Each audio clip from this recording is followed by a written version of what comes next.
The letter in my hand wasn't just a piece of paper. It was a foreclosure notice in disguise, wrapped in polite corporate language. The heating vent above the counter rattled, coughing out a pathetic stream of lukewarm air that did nothing to combat the Chicago winter pressing against the glass display windows. I stared at the logo at the top of the invoice. Green Dragon Holdings. They had acquired my primary fertilizer supplier 3 days ago, and their first order of business had been to triple the cost of the nitrogen-rich blend I needed for the hothouse orchids. I set the paper down on the granite countertop, smoothing the crease with my thumb. My bank account balance was already hovering in the double digits. If I paid this invoice, I wouldn't be able to pay the electric bill for the climate control systems in the back. If I didn't pay it, the suppliers would cut me off, and the orchids, my father's legacy, the only thing that made this shop unique in a city full of generic florists, would wither within a week. It was a math problem with no solution. I picked up the pruning shears, the cold metal grounding me. Work. That was the only answer. Just keep working until the lights go out. I turned my attention to a bucket of hydrangeas that had just arrived, their blue heads bobbing slightly as I pulled them from the water to trim the stems. The shop was quiet, filled only with the scent of damp earth and cut greens.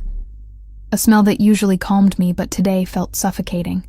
The chime above the door rang, a sharp, cheerful sound that felt out of place with my mood. I didn't look up immediately, focusing on cutting a stem at a perfect 45-degree angle. "Good afternoon, Emily." The voice was deep, smooth, and familiar enough to make my pulse jump in a way that had nothing to do with the stress of unpaid bills. I set the shears down and looked up. Nicholas Rinaldi stood in the doorway, bringing a gust of freezing wind in with him before the door clicked shut. He looked like he always did. Impeccable. He wore a charcoal suit that fit his broad shoulders, as if it had been stitched directly onto his body, paired with a black overcoat that absorbed the weak afternoon light. He didn't look like a man who bought flowers. He looked like a man who bought buildings, or cities. Yet, for the past 6 months, he had been coming in here every Tuesday and Thursday, buying elaborate arrangements that I suspected he threw away the moment he turned the corner. "Mr.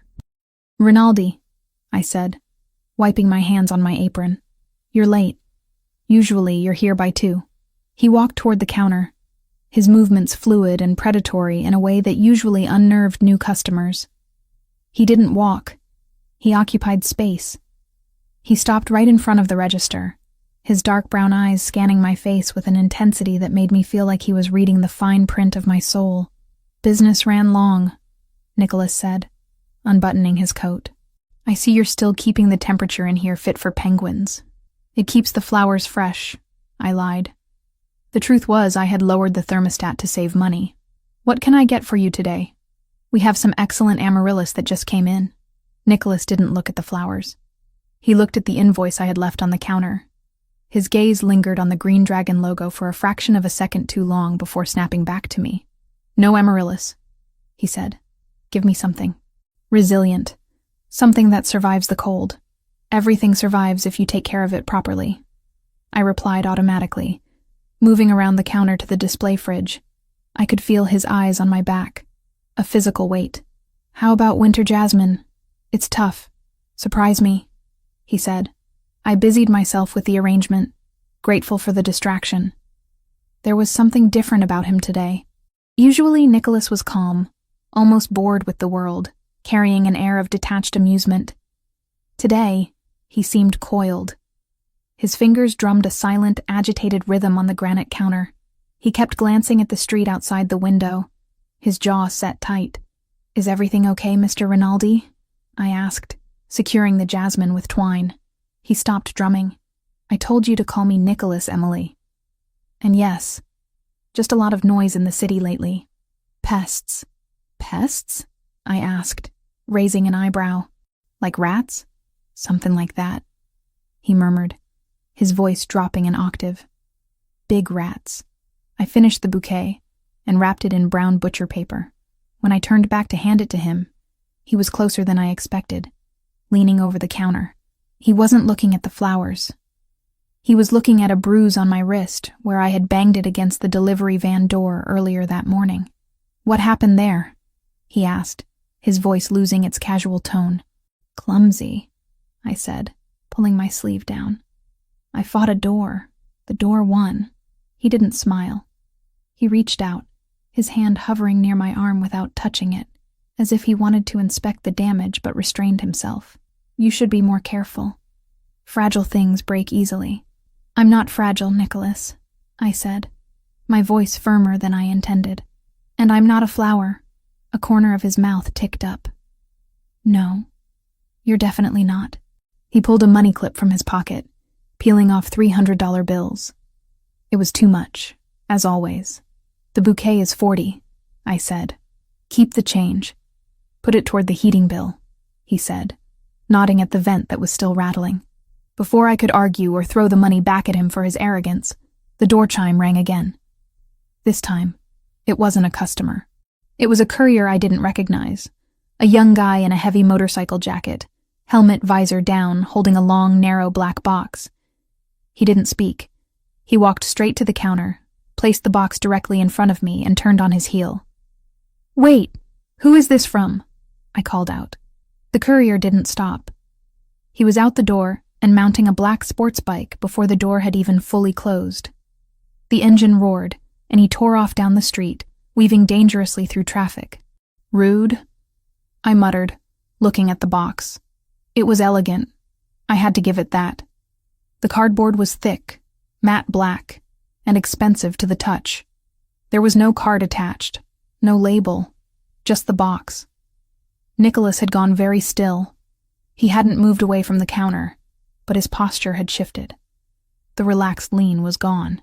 He was standing at full height, his body angled slightly toward the door, shielding me without making it obvious. Open it, Nicholas said. It wasn't a suggestion. It was a command. I frowned at him. I intend to. It's probably samples from a new wholesaler. Maybe someone who doesn't charge extortionate rates for nitrogen. I reached for the lid. The box wasn't taped shut. It was tied with a cord. A silk cord. It was silver and black, braided together in a complicated, beautiful pattern I had never seen before. I tugged at the knot, but it was tight. Here, Nicholas said. He produced a small silver pocket knife from his coat, flicked it open, and severed the cord in one clean motion. He was staring at the knot with an expression I couldn't place. Recognition? Disgust? I lifted the lid. Inside, resting on a bed of black velvet, was a single flower. It was a chrysanthemum. A large white spider chrysanthemum with long spindly petals that curled inward, but it wasn't pure white. The tips of the petals had been carefully, meticulously dipped in red paint, or dye. The contrast was striking. The stark white, the violent red, the black velvet. I stared at it, a cold shiver running down my spine that had nothing to do with the shop's temperature. Well, I said, forcing a laugh that sounded brittle even to my own ears. That's certainly a choice. Nicholas didn't laugh. He was staring into the box as if it contained a live cobra. His face had gone pale, a stark contrast to his dark hair. The muscle in his jaw jumped. Do you know what this is? He asked, his voice dangerously quiet. It's a chrysanthemum, I said, reaching out to touch one of the petals. The red substance was dry. Paint. Definitely paint. In the floral industry, we call these spider mums. But sending a white one, that's bad etiquette. Why? Nicholas asked. He wasn't looking at me. He was scanning the street outside the window, his eyes darting back and forth. Because in Japanese culture, white chrysanthemums are for funerals, I explained, trying to sound academic to cover my growing unease. They represent death, grief. You put them on graves. You don't send them in a gift box. And the red tips, it's artistic, I suppose. But it looks like blood. It's morbid. Someone has a very twisted sense of humor. I tried to pick up the flower to inspect the stem, but Nicholas's hand shot out, grabbing my wrist. His grip was hard, painful. Don't touch it, he hissed. Nicholas, you're hurting me, I said, trying to pull away. It's just a flower. It's a prank. Probably from the old competition down on 5th Street. It's not a prank, Emily, he said. He released my wrist but didn't step back. He reached into the box, not touching the flower, but picking up the severed pieces of the cord he had cut. He held the silk up to the light. "Look at the weave," he said. "Black silk over silver core. This isn't a gift ribbon. It's a ranking cord. And this isn't a decorative bow." I looked at the cord. Now that he mentioned it, the material was heavy, like the braiding on a uniform. "So, it's a fancy string. What are you talking about?"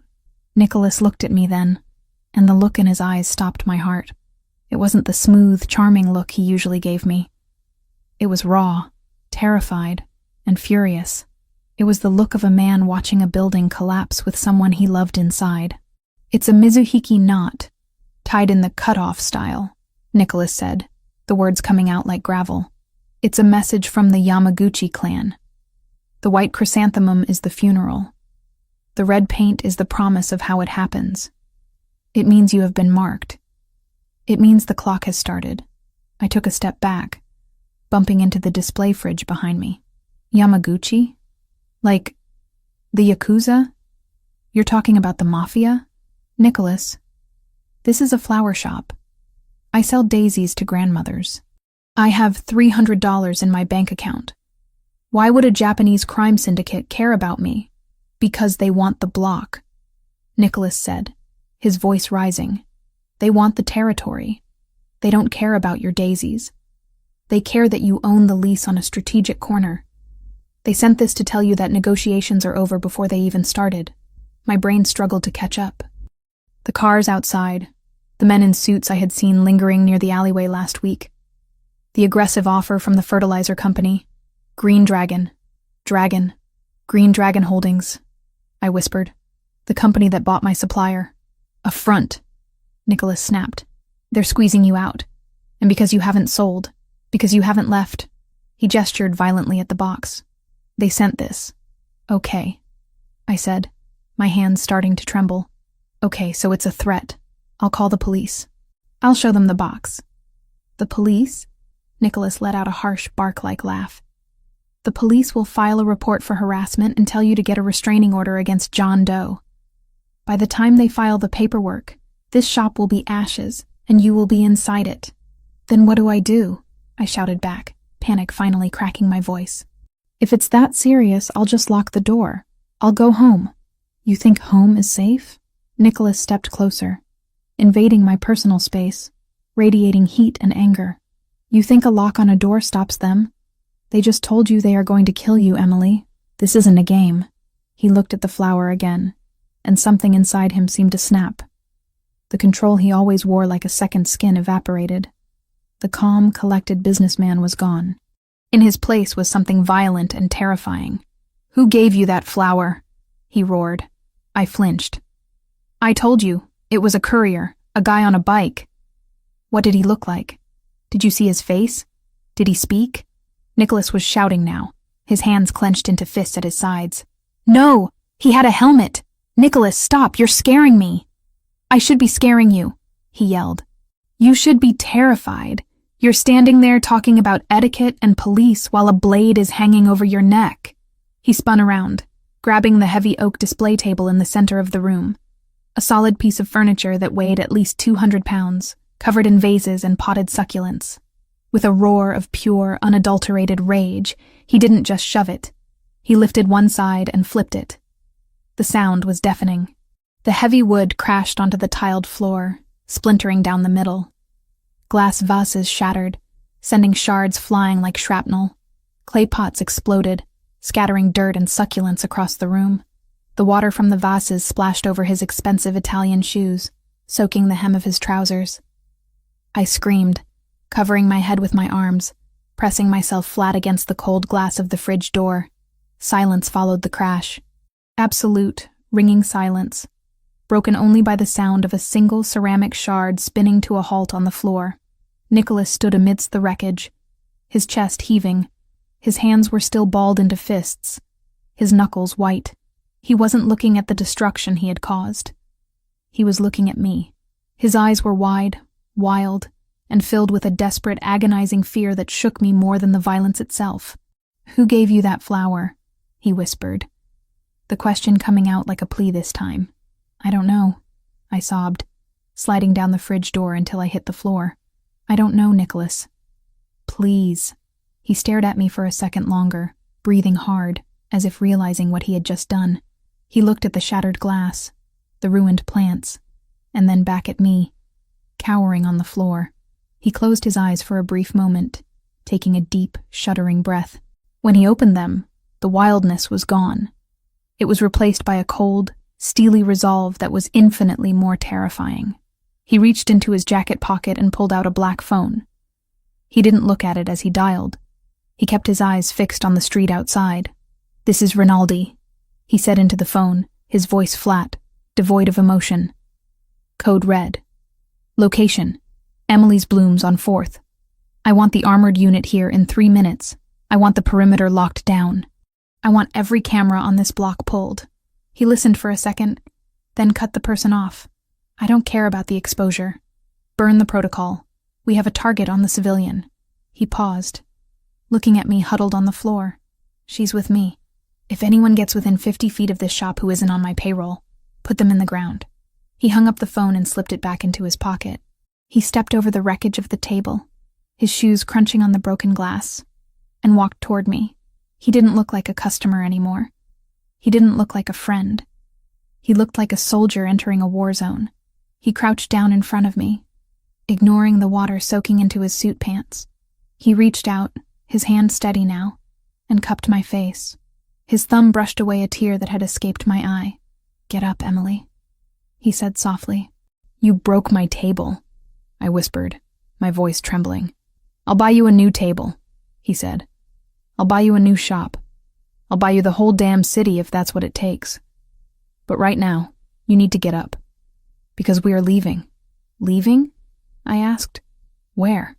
Nicholas looked deep into my eyes, and for the first time I saw the truth of who he was. Not just a rich man. Not just a powerful man. A dangerous man. "To the only place where they can't touch you," he said. "You're under my protection now." He stood up and extended his hand to me. I looked at it. I looked at the destroyed shop, the white chrysanthemum sitting innocently in its box on the counter, and the man standing before me offering safety with a hand that had just smashed my livelihood to pieces. I took his hand. The silence in the shop was heavy, pressing against my eardrums like deep water. A moment ago, the sound of splintering oak had filled the air, but now the only noise was the hum of the display fridge and the jagged breathing of the man standing amidst the wreckage. Nicholas Rinaldi didn't look at the debris of the table he had just destroyed. He was adjusting the cuffs of his suit jacket, his movements terrifyingly precise, as if he hadn't just unleashed a whirlwind of violence in a room full of fragile things. I stared at his hip. The movement of his jacket had revealed a leather holster clipped to his belt, housing a gun that looked far too utilitarian to be a fashion statement. It was matte black, sleek, and undeniably lethal. "Lock the door, Emily," Nicholas said. His voice had dropped the shouting. It was now a low, flat command that brokered no argument. "You have a gun," I said, the words feeling strange in my mouth. I didn't move. My brain was still trying to bridge the gap between Nicholas the wealthy customer and Nicholas the man who carried a firearm into a florist shop. "I have several," he corrected, his eyes scanning the street outside the window again. "And right now, you need to step away from the glass and lock the front door. Do it now." I scrambled to my feet, my boots crunching on shards of ceramic and glass. I hurried to the entrance, turning the deadbolt and flipping the sign to closed. My hands were shaking so badly I almost dropped the keys. When I turned back, Nicholas was already moving. He wasn't looking at me. He was walking the perimeter of the shop, checking the back exit, peering through the blinds of the side window. "Nicholas," I said, trying to find my voice. "You need to tell me what is going on. You can't just smash my furniture and start giving orders. Who are you?" He stopped near the counter, picking up the black box with the chrysanthemum. He didn't touch the flower, but he looked at it with a mix of hatred and cold calculation. "You know who I am," he said, turning to face me. "You've lived in Chicago your whole life. You know the name Rinaldi." I felt a cold flush wash over me. I did know the name.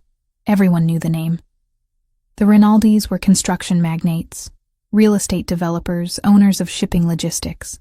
But in the quiet whispers of the neighborhood, in the rumors that circulated when union leaders disappeared or businesses suddenly changed hands, the name meant something else entirely. It meant the outfit. It meant the people you called when the police couldn't, or wouldn't, help.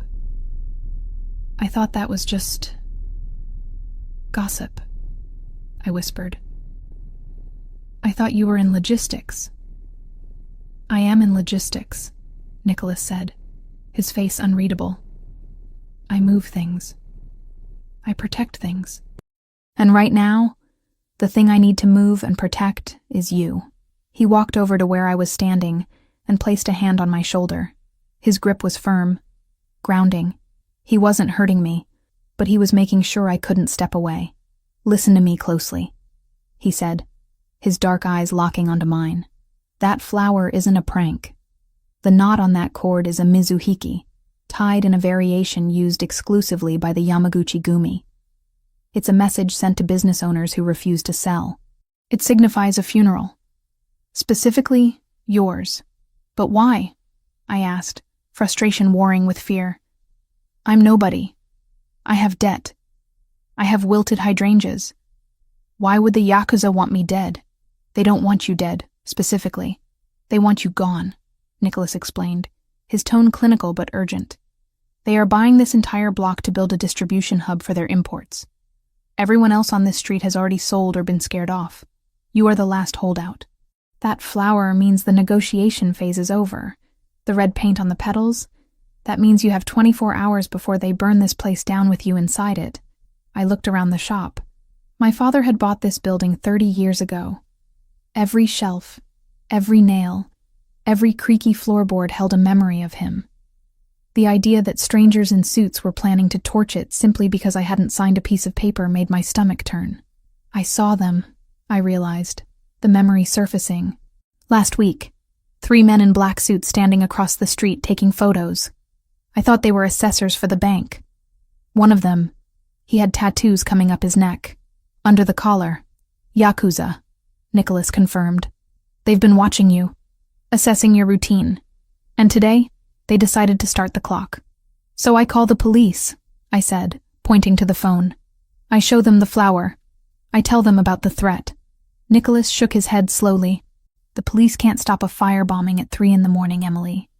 And even if they patrol the street, the Yamaguchi don't work like street thugs. They are precise. If you stay here tonight, you die. It is a statistical certainty. He checked his watch. My team is 3 minutes out. Pack a bag. Essentials only. Documents, medication, phone. Leave the rest. Leave? I pulled away from him. I can't just leave. This is my livelihood. This is everything I have. Your life is what you have, Nicholas snapped, his patience fraying. The shop is brick and mortar. It can be rebuilt. You cannot. It's not just brick and mortar, I yelled back, surprising both of us. The orchids in the back greenhouse, the Catalia hybrids. My father spent 40 years breeding that specific strain. They don't exist anywhere else in the world. They need specific humidity, specific feed. If I leave them, they die. If they die, I lose the only thing I have left of him. I'm not leaving them to be burned by some gangsters. Nicholas stared at me. For a second, I thought he was going to pick me up and carry me out over his shoulder. I braced myself for it, but he didn't. He looked at my face, saw the stubborn set of my jaw, and the desperation in my eyes. He wasn't looking at a damsel. He was looking at a business owner defending her assets. He let out a short, sharp breath through his nose. How many? What? The orchids, he said, pulling his phone out again. How many plants are we talking about? 5? 50? About 30 pots of the hybrids. And the mother plant, I said quickly. But they are heavy. Clay pots. They need a temperature-controlled van. Nicholas dialed a number, his eyes never leaving mine. Change of plans. He barked into the phone. I need the transport unit. Yes, the box truck with the climate seals. Bring the extraction crew. We are moving inventory. He paused, listening. I don't care if it slows us down. We take the inventory. Get it done. He hung up and looked at me. You have 10 minutes before the transport gets here. Show me which ones need to go. Start tagging them. I didn't waste time saying thank you. I ran to the back of the shop, grabbing a roll of red warning tape.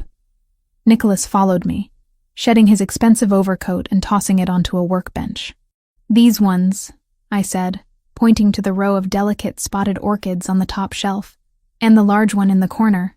That's the mother plant. Nicholas Rinaldi, the man who wore suits that cost more than my delivery van, rolled up his sleeves and got to work. He didn't complain about the dirt. He didn't ask why I cared so much about plants.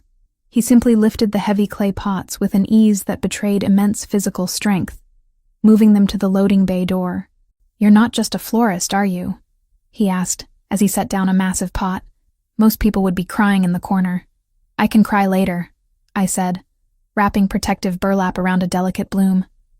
"Crying doesn't pay the invoices, and it doesn't save the inventory." "Good," Nicholas said. There was a note of approval in his voice. Panic is useless. Action is what keeps you breathing. A heavy pounding on the back loading door made me jump. "That's my team," Nicholas said. "Open it." I hit the button for the roller door. As it rattled up, revealing the gray, slush-covered alleyway, I expected to see guys in leather jackets. Instead, 4 men in tactical gear, black cargo pants, heavy vests, and earpieces, stood there. Behind them was a sleek, unmarked black box truck and a massive armored SUV that looked like a tank disguised as a luxury car. "Clear the perimeter," Nicholas ordered. "Load the tagged plants into the truck. Secure them with shock-absorbent padding. If a single stem breaks, you're buying the lady a new greenhouse." "Yes, boss," the men chorused in unison. They moved like a swarm of efficient ants. They didn't treat the flowers like decorations. They treated them like high-value cargo. I watched as they carefully loaded my father's legacy into the truck. One of the men, a giant with a shaved head, cradled a pot as if it were a bomb he was trying not to detonate. "The rest of the shop?" one of the men asked Nicholas. "Leave it," Nicholas said. "We can't save the daisies, but set the alarms to silent trigger. If anyone breaches the door after we leave, I want to know about it." Nicholas turned to me. "The truck will take the plants to my private hangar. It's climate-controlled. They will be safe there. Now you get in the car with me." I grabbed my purse and my laptop bag. I took one last look at the empty shelves where the orchids had been.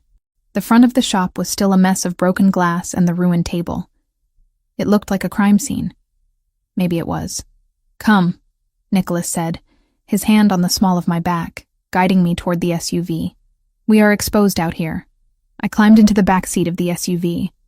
The door was heavy, solid steel disguised with leather trim. As Nicholas slammed it shut, the sound of the city, the distant sirens, the wind, the traffic, vanished instantly. It was airtight. Nicholas climbed in beside me. "Go," he said to the driver. The engine purred, a deep, powerful rumble, and the car pulled away smoothly. I watched through the tinted window as my shop disappeared from view. I didn't know if I would ever see it again. The thought should have terrified me. But strangely, the presence of the man beside me acted as a bizarre anchor. Nicholas was typing furiously on his phone. "I've put a 24-hour detail on your apartment as well," he said without looking up. "Just in case they try to hit your home to send a message. But you aren't going there." "Where are we going?" I asked. "You said a safe place." "My penthouse," he said. "It's in the spire. Top 3 floors. Private elevator. Reinforced structure. Independent air filtration. It's the safest place in Chicago." "Sounds like a fortress," I muttered. "It is," he replied. He finally put the phone down and looked at me. The adrenaline of the shop seemed to have faded, leaving him looking tired, but intense. "I'm sorry about the table, Emily. I don't usually lose control like that." "You were scared," I observed. It was a bold thing to say to a mafia boss, but I saw the truth of it in his eyes earlier. He didn't deny it. The Yamaguchi are not precise because they are honorable. They are precise because they are efficient butchers. When I saw that knot, all I could see was what they do to people who don't listen. He paused, his jaw tightening. "I wasn't going to let that happen to you." "Because I'm a client?" I asked. He looked at me for a long moment. the silence stretching between us in the confined space of the car. No, not because you are a client. He didn't elaborate, and I didn't push. The air in the car felt charged, thick with unspoken things. I turned my gaze back to the window. We were driving through the financial district now, the tall buildings looming like sentinels in the gray afternoon. Green Dragon Holdings, I said, my mind going back to the practicalities. They own the supplier. They own the shipping company that delayed my tulip bulbs last month. It's all connected, isn't it? It's not just territory. It's the supply chain. Nicholas looked at me with renewed interest. You noticed the shipping delays? I notice everything that affects my margins, I said. 3 shipments lost in customs. Fertilizer prices up 200%. They aren't just buying buildings. They are choking the local businesses, so we beg them to buy us out. Economic siege warfare. Nicholas nodded. Standard tactic.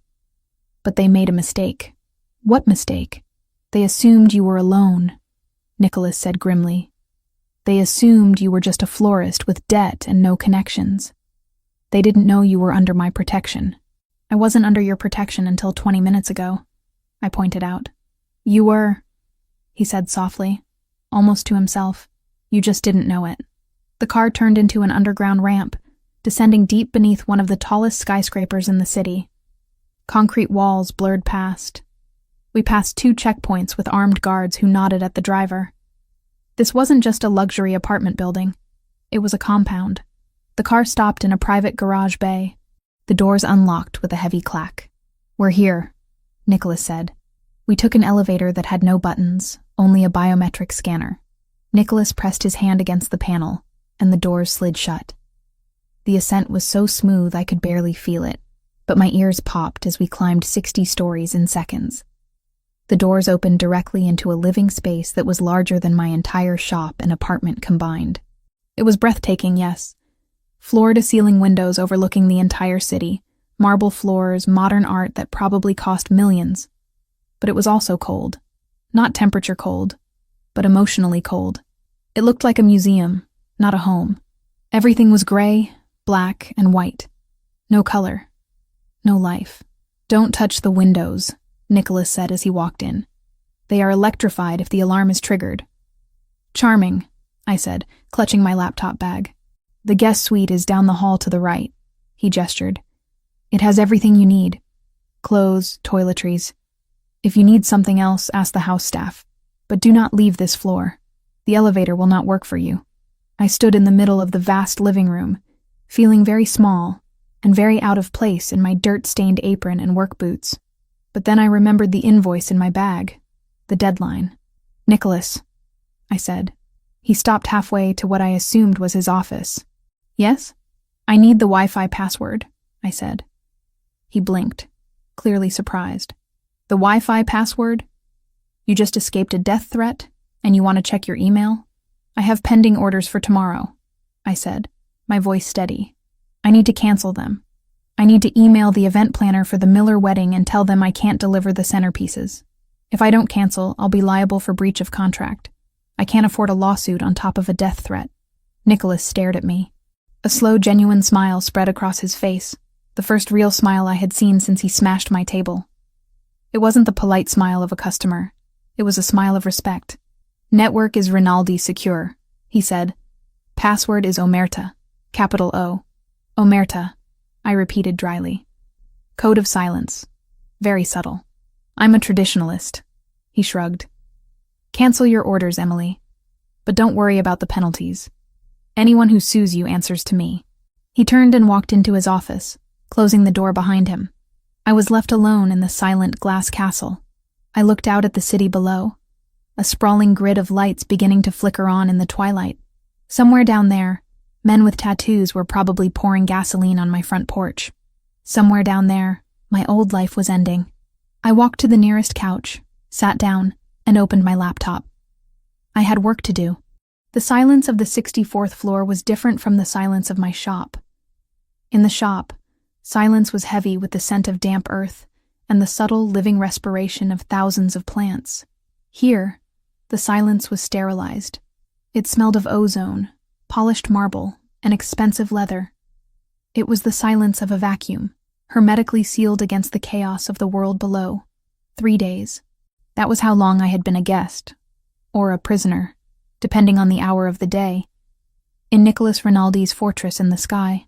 To keep from climbing the glass walls, I had designated myself the caretaker of the one living thing in the penthouse that wasn't wearing a holster, the winter garden. It was a glass-enclosed atrium off the main living area, filled with neglected tropical plants that looked like they hadn't seen a watering can since the building was dedicated. I was currently knee-deep in a ficus tree that had been struggling to breathe, wiping layers of dust off its broad, waxy leaves. The physical labor was grounding.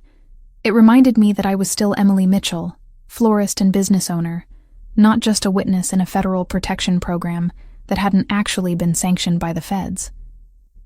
You're going to kill it with that much attention. I didn't jump. I was getting used to the way Nicholas materialized in rooms without making a sound.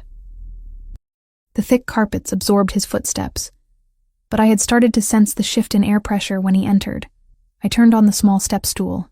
Nicholas was standing in the doorway of the atrium, leaning against the glass frame. He had shed the suit jacket, his white dress shirt unbuttoned at the collar, sleeves rolled up to his elbows.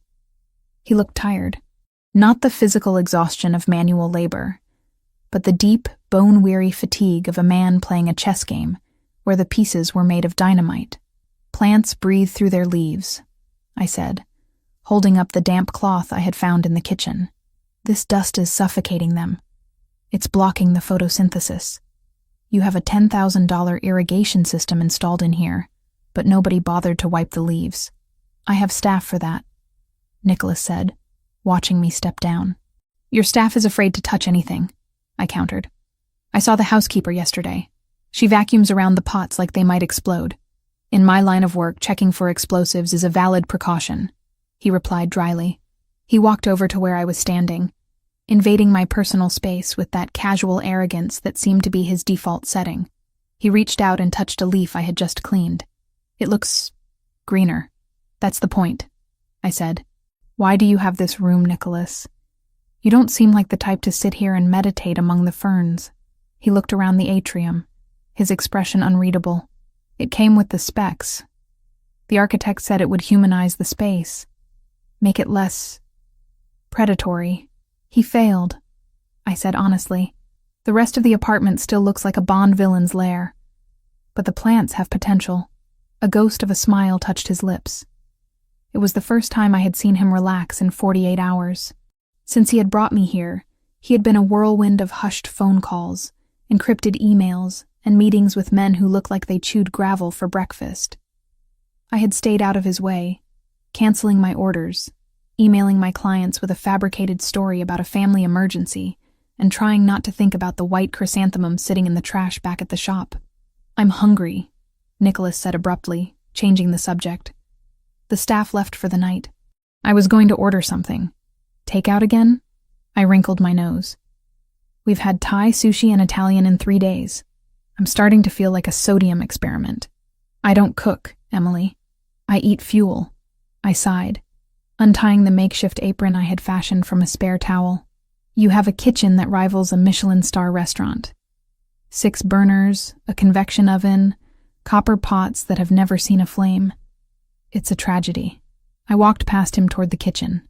Sit down. I'll make something that doesn't come in a plastic container. He followed me, curious. I didn't know you cooked. I'm Italian-American and I run a small business, I called over my shoulder. If I didn't know how to stretch ingredients into a meal, I would have starved years ago. 20 minutes later, the sterile scent of the penthouse was replaced by the warm, pungent aroma of garlic, olive oil, and crushed tomatoes. I had found a bag of arborio rice in the back of the pantry, probably part of a gift basket he had never opened, and some frozen stock. Nicholas sat at the island, a glass of red wine in his hand, watching me stir the risotto. He wasn't looking at his phone for once. He was watching my hands. You handle that knife like a weapon, he commented as I chopped parsley. A knife is a tool, I said, sweeping the herbs into the pan. It only becomes a weapon if you use it wrong, or if you're desperate. Desperate. He repeated the word, tasting it. Is that how you feel? Desperate. I stopped stirring for a moment, looking down at the bubbling rice. I feel suspended, like I'm holding my breath waiting for the other shoe to drop. You saved my life, Nicholas, and I'm grateful. But I don't know what comes next. I don't know if I have a life to go back to. You do, he said firmly. I promised you. I don't break promises. You can't control everything. I can control this.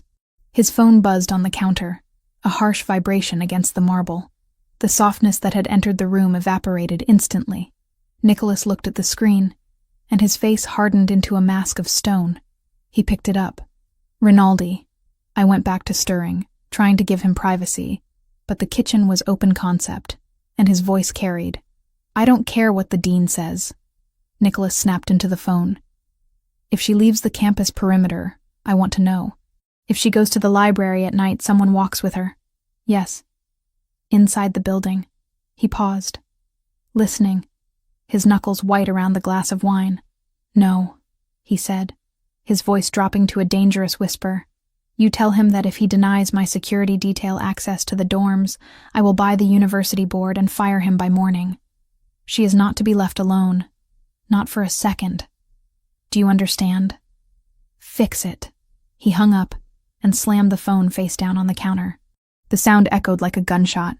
I poured the risotto onto 2 plates, moving slowly. Trouble? He ran a hand through his dark hair, messing up the perfect style. He looked human then. Not a mob boss, but a brother. My sister, he said, the admission surprising me. Sophia. She's 19, studying architecture at Columbia. For a heartbeat, the words hung there between us like something fragile and impossibly normal. A reminder that under all the concrete and leverage and violence, there were people he loved who had never chosen this life, and who could still be broken by it. Does she know? I asked, gesturing vaguely at the luxury prison around us. She knows who we are, Nicholas said, picking up his fork but not eating. She knows the family history, but I've kept her out of it. She's the clean one, the legitimate one. She's never seen a transaction, never sat at a table with the people I deal with. I built a wall around her so high, I thought nothing could climb it. But the Yamaguchi-gumi can climb, I guessed softly. Nicholas looked up at me, his eyes dark with a mixture of fear and fury that I recognized from the flower shop. They haven't made a move on her yet, but they are sniffing around. I have 4 men on her, rotating shifts. She thinks I'm being paranoid. She called me yesterday screaming that I'm suffocating her, that she can't even get coffee without a shadow. She's 19, I said, sliding his plate closer to him. She wants to be normal. She doesn't understand the cost of the wall you built. I don't need her to understand it, Nicholas said, stabbing a mushroom with his fork. I just need her to survive it. If they touch her, if they even look at her. He didn't finish the sentence. He didn't have to. The violence was implied in the silence. She's your leverage, I realized. That's why you're so on edge. You're not just protecting your territory. You're protecting her. Everyone has a weakness, Emily. In this world, family is a target painted on your back. He took a bite of the risotto, chewing slowly. He blinked, surprised. This is good. It's better than takeout, I said, sitting across from him. Eat. You can't protect anyone if you pass out from hypoglycemia. We ate in silence for a few minutes. It was a companionable silence, the tension of the phone call dissipating slightly under the influence of warm food and wine. So, I said, wiping my mouth, if the Yamaguchi want the block, and they are threatening me and sniffing around your sister, what is the end game? They can't just kill everyone in Chicago. That draws too much heat, even for the Yakuza. They don't want to kill everyone, Nicholas explained, pouring more wine. They want the supply route. That block where your shop sits? It has direct access to the old underground freight tunnels that lead to the rail yard. It's perfect for moving product without hitting the highway way stations. Product, I said. Drugs? Among other things. They need a front to launder the money. A high-volume business with legitimate shipping contracts. He stood up, restless again, and walked over to the dining table where he had left a stack of files earlier in the day. He opened one, staring at a map of the city. I followed him. My curiosity was piqued, And frankly, if my life was on the line, I wanted to know the details. I stood beside him, looking down at the papers scattered across the mahogany surface. There were maps, surveillance photos of men I didn't recognize, and financial spreadsheets. One document caught my eye. It was a corporate acquisition summary, stamped with a logo I knew intimately. A green dragon curled around a golden coin. "Green Dragon Holdings," I said, pointing at the paper. "Why do you have a file on them?" Nicholas didn't look up from the map. "That's the shell company the Yamaguchi are using to buy up the real estate. They're registered in the Caymans." "Why?" "It's not just real estate," I said, my mind racing, connecting the dots that had been floating in my head for weeks. "Nicholas, look at this." I reached past him, my arm brushing against his chest. I felt his muscles tense at the contact, but he didn't pull away. I tapped the paper. "Green Dragon didn't just buy the buildings," I said, my voice gaining confidence. "They bought Verda Vita. That's the largest fertilizer and agricultural chemical supplier in the Midwest." Nicholas looked at me then, his brow furrowed. "Fertilizer? Emily, I'm tracking money laundering, not gardening supplies." "Listen to me," I insisted. 3 weeks ago, I got a notice that my nitrogen prices were tripling. I thought it was just corporate greed, but then I tried to switch suppliers. I called 3 different companies. They were all out of stock or had raised their prices to match Verda Vita exactly. Green Dragon has monopolized the agricultural chemical supply for the entire state. Nicholas turned fully toward me, his eyes narrowing. "Go on." "Why would a Yakuza front company care about monopolizing fertilizer?" I asked, the pieces clicking together. "Unless they aren't selling it. They're hoarding it. Or they're using the distribution network." I grabbed a pen from the table and flipped the paper over, sketching a rough diagram. "Verda Vita has pre-approved customs clearance for hazardous materials because of the ammonium nitrate," I explained, drawing lines. "Their trucks don't get searched at the state lines because they are certified carriers of agricultural chemicals. If you wanted to move tons of illicit product, meth precursors, synthetic opioids, and hide it in plain sight, you wouldn't use a random truck. You would use a fertilizer tanker.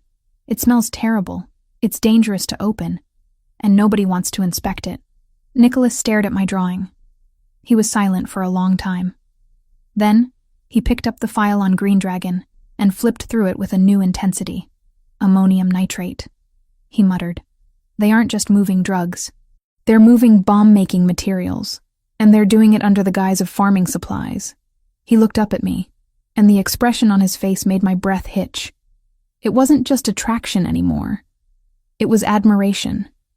Respect. I wasn't just the florist he wanted to sleep with. I was the partner who had just cracked the code he had been staring at for a month. "I've been looking for their wash," Nicholas said, his voice low. "I've been looking for the bank accounts where they clean the cash, but I was looking at casinos and construction. I missed the supply chain." "You don't know the floral industry," I said, feeling a flush of pride. "But I do. I know when the supply chain smells wrong. And Green Dragon smells like rot. This changes everything," Nicholas said. He began pacing, his energy renewed, sharp and dangerous. "If they are using Verda Vita trucks, they have a hub, a central warehouse where they mix the product. It has to be outside the city limits, somewhere with heavy industrial zoning. I can tell you where it is," I said. He stopped pacing and looked at me. "How?" "Because before I stopped ordering from them, they sent me a new return address for the empty canisters," I said. "It was weird because usually we ship them back to the factory in Ohio. But the new address was here, in Illinois, a place called Aurora Distribution. I remember it because I thought it was odd they moved their logistics hub so close to the city." Nicholas grabbed his phone, but this time he didn't bark orders. He looked at me while he dialed. "Give me the address," he said. "I have it on my laptop," I said. "In the invoice email."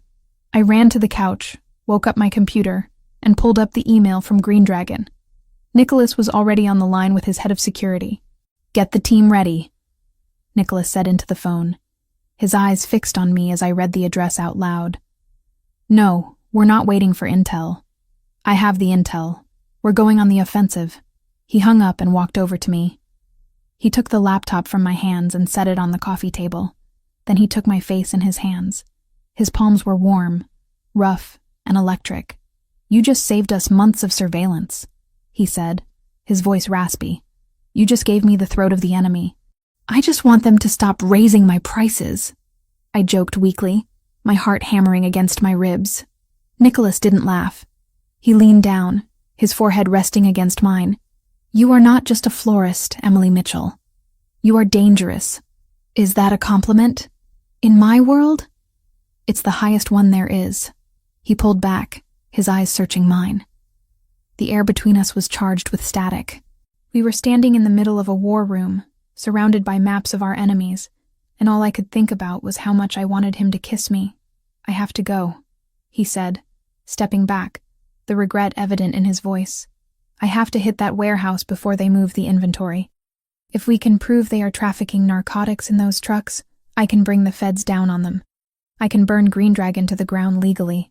"You're leaving?" Panic flared in my chest. "Now, I have to lead this, Emily. If I send my men alone, it looks weak. I need to be the one to light the match."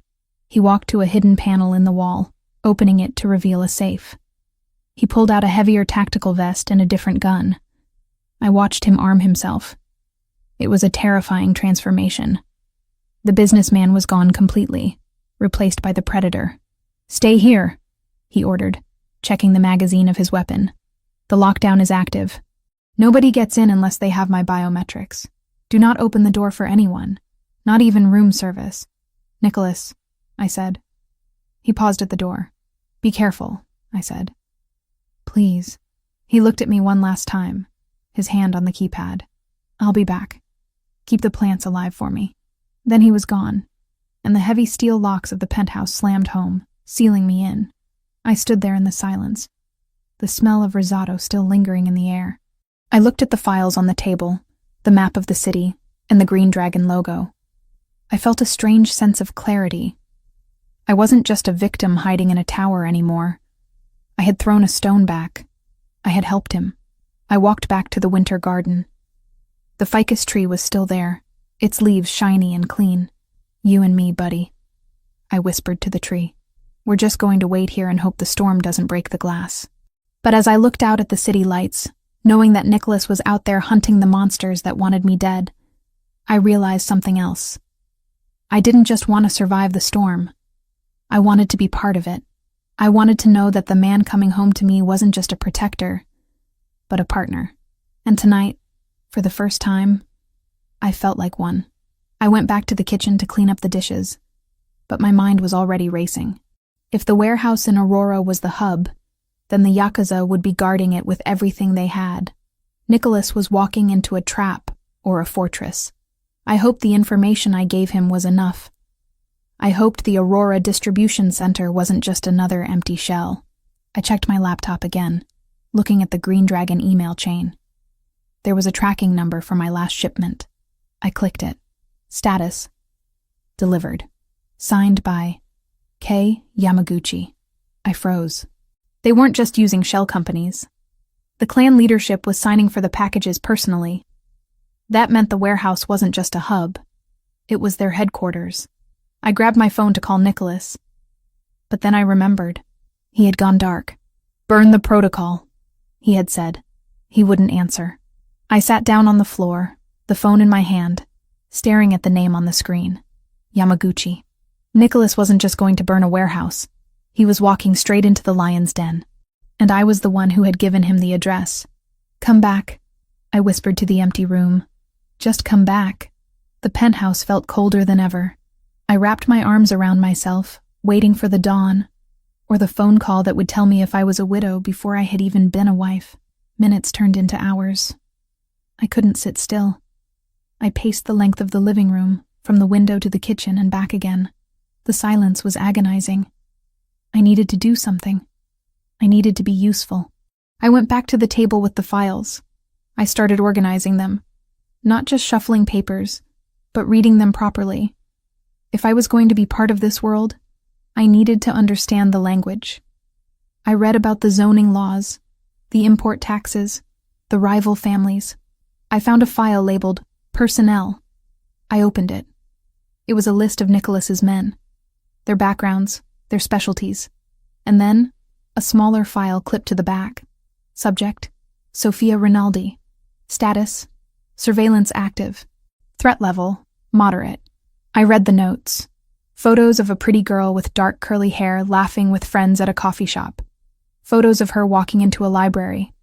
And in the background of one of the photos, blurred but recognizable, a white van with a green dragon logo. My blood ran cold. The photo was dated 2 days ago. They weren't just sniffing around Sofia. They were already there. The fertilizer trucks, the delivery vans. They were using the green dragon fleet to shadow her, blending in with city traffic. Nicholas was attacking the warehouse in Aurora. But the real threat might not be at the warehouse. It might be parked outside a dorm room in New York. I looked at the time. It was 2:00 a.m. I couldn't call Nicholas. But I could call the number listed in the file under Sofia's detail, lead. I hesitated. I was a guest. An outsider. I had no authority to give orders to made men. But I looked at the photo of the girl who looked so much like Nicholas, unaware of the dragon breathing down her neck. I dialed the number. "This line is secure," a gruff voice answered. "Identify. This is Emily Mitchell," I said, my voice trembling but clear. I am with Nicholas Rinaldi. He is currently unreachable." "We know who you are, Ms. Mitchell," the voice said, sounding wary.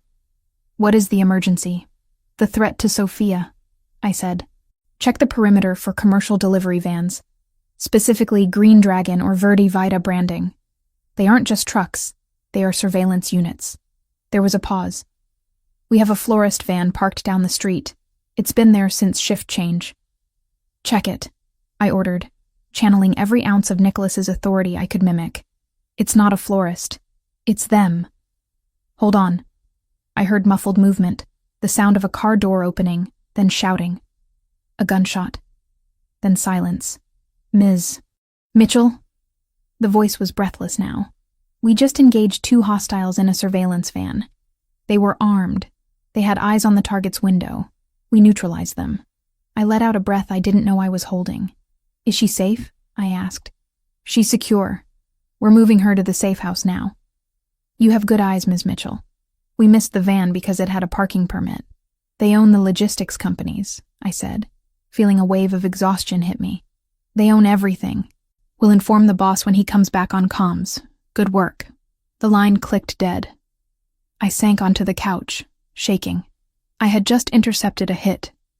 I had just given an order to a hitman. I looked at my hands. They were the hands of a florist. But tonight, they had done something else. They had protected the family. I lay down on the sofa, pulling a cashmere throw over me. I watched the door, waiting for Nicholas. I had news for him, and for the first time, I wasn't afraid of his reaction. I was ready to stand next to him. The city lights twinkled below, indifferent to the wars being fought in the shadows. But up here, in the glass fortress, the winter garden was breathing a little easier. And so was I. I closed my eyes, the image of the white chrysanthemum finally fading, replaced by the image of Nicholas's eyes when he looked at me across the kitchen island. "Come home," I whispered again. And this time, I believed he would. The silence of the penthouse was broken by the sound of the biometric locks disengaging. It was 4 a.m. I hadn't slept. I was sitting on the same sofa where I had orchestrated a hit on a surveillance van 3 hours ago, clutching a cold cup of tea that I hadn't taken a sip of. The heavy steel door slid open, and Nicholas walked in. He didn't look like the polished CEO who bought flowers on Tuesdays. He looked like a man who had just walked through hell and put out the fire with his bare hands. His tactical vest was gone, but his black shirt was streaked with soot and something darker that might have been dried blood. He smelled of smoke, cordite, and the metallic tang of violence. He stopped when he saw me. For a second, his guard didn't drop. He scanned the room, his body tense, eyes checking the corners before they finally landed on my face. "You're awake," he said, his voice rough, like he had been shouting over gunfire. "I couldn't sleep," I replied, standing up. My legs felt shaky, but I locked my knees. "I heard from the detail. Sofia is safe," Nicholas exhaled. a long, shuddering breath that seemed to deflate his aggressive posture. He walked toward me, not stopping until he was close enough that I could feel the heat radiating off him. He didn't touch me. He just looked at me as if he was trying to solve a complex equation. "My head of security told me," Nicholas said quietly. "He said you identified a threat they missed. He said you gave the order to engage." "I didn't know if I had the right," I whispered. "But I saw the van in the photo. It was the same fleet that delivers the fertilizer. I couldn't let them stay there." "You saved her," Nicholas said. The intensity in his eyes was overwhelming. "You aren't even part of this family. And you saved my sister while I was busy burning down a warehouse." "Is it done?" I asked. "The distribution center?" "Gone," he confirmed grimly. "We found the logs. You were right about everything, Emily. The fertilizer trucks, the hidden compartments, the routes. We seized the hard drives before we torched the inventory. The Yamaguchi supply chain in the Midwest is dead." He finally reached out, his hand cupping my cheek. His thumb was stained with soot, leaving a smudge on my skin. But I didn't pull away. I leaned into it. "Go shower," I said softly. "You smell like a war." "We're not done yet," he said, dropping his hand. "We won the battle tonight, but we have to win the war tomorrow." "What happens tomorrow?" "The mayor's winter gala," Nicholas said. "It's the biggest social event of the season. Every power player in Chicago will be there. The politicians, the judges, and the Yamaguchi leadership." "You're going?" I asked, incredulous. "After tonight? Especially after tonight," he replied, his eyes hardening. "If I don't show up, they'll think I'm wounded. They'll think I'm hiding. I need to walk into that ballroom and look them in the eye while their warehouse is still smoking. I need to show them that I am untouchable." He paused, looking me up and down. "And you're coming with me?" I blinked. "Me? Nicholas, I'm a florist. I don't belong at a gala with Mafia dons and senators. Besides, they want to kill me. They want to kill a victim," he corrected. "They won't touch the woman standing on my arm. Taking you is a statement. It tells them that you are under my personal protection. It tells them that if they want you, they have to go through me in front of 500 witnesses." "I don't have a dress," I said, a practical objection rising to the surface of my panic. "I know," Nicholas said. "That's why I had one sent over. It's in the guest room." He walked past me toward his suite, stopping at the door. "Get some sleep, Emily. Tomorrow night, we put on a show." The dress was a weapon. There was no other way to describe it. I had expected something understated. Black, maybe, or a soft pastel to make me look innocent. But when I unzipped the garment bag the next evening, the fabric that spilled out was the color of fresh arterial blood. It was a deep, rich crimson silk that felt like water against my fingers. It was backless, with a neckline that plunged dangerously low, and a slit that went up to my thigh. It wasn't a dress for a florist. It was a dress for a queen who was ready to order an execution. I stared at myself in the floor-length mirror of the guest suite. The makeup artist Nicholas had hired, a woman who worked in silence and didn't ask why the windows were bulletproof, had painted my lips a matching dark red. My blonde hair was swept up in an intricate twist, exposing the curve of my neck. I didn't recognize the woman in the mirror. She looked cold. She looked expensive. She looked like she belonged to Nicholas Rinaldi. A knock on the door made me turn. "Come in," I said. Nicholas entered. He stopped dead in his tracks. He was wearing a tuxedo that fit him with the same lethal precision as his tactical gear. The black tie was perfectly knotted, the white shirt stark against his tan skin. He looked devastatingly handsome, but his eyes were what held me. They darkened as they swept over me, lingering on the exposed skin of my back, then the slit in the skirt. "Red," I said, gesturing to the silk. "It's a bold choice. I thought you'd want me to blend in." "I don't want you to blend in," Nicholas said, his voice dropping to a rough baritone. He walked toward me, the sound of his dress shoes swallowed by the carpet. "You are not invisible, Emily. Not anymore. I want every man in that room to see you. I want the Yamaguchi to see you. Red is a warning." "A warning?" He stopped inches from me, his scent. Sandalwood and something uniquely masculine, filling my senses. It's the color of danger. It tells them that you are hazardous material. He reached into his pocket and pulled out a velvet box. Inside was a diamond tennis bracelet. He took my wrist, the same wrist I had bruised on the van door days ago, and fastened the diamonds over the faint yellow mark. It fits, he murmured. It's too much, I whispered. The dress, the jewelry. Nicholas, I'm just playing a part. He looked up, meeting my gaze in the mirror. Are you? My heart hammered against my ribs. Was I? 2 days ago, I was worried about nitrogen prices. Last night, I ordered a hit. Tonight, I was wearing $10,000 of silk to taunt a crime syndicate. I don't know who I am anymore, I admitted. You're the woman who saved my sister, he said firmly. You're the woman who didn't run. That's who you are. Now, are you ready to walk into the fire? I took a deep breath, smoothing the silk over my hips. As long as you're holding the match. The grand ballroom of the Drake Hotel was a sea of crystals, champagne, and forced smiles. The air smelled of expensive perfume and hypocrisy. As we walked through the main doors, the chatter didn't stop, but it shifted. Heads turned, eyes narrowed. I felt the weight of hundreds of gazes hitting us. Nicholas didn't flinch. He placed his hand on the small of my back, skin on skin, his fingers warm and possessing, and guided me into the room. He walked with a predator's grace, nodding at a senator, acknowledging a judge but stopping for no one. Don't look down, he whispered in my ear. Look them in the eye. If they stare, stare back until they look away. I did as he said. I locked eyes with a woman in emerald green who was whispering behind her hand. She blinked and turned away first. A surge of adrenaline spiked in my blood. It worked. The dress, the diamonds, the man beside me. It was armor. Rinaldi, a voice boomed. A heavy-set man with a flushed face and a tuxedo that was straining at the buttons approached us. It was Councilman Miller. I heard about the disturbance in Aurora last night, Miller said, his eyes darting nervously between Nicholas and me. A warehouse fire. Terrible business. Industrial accidents happen when safety protocols are ignored, Nicholas said smoothly, his tone bored. It's a reminder to keep one's house in order. Don't you agree, Councilman? Miller paled.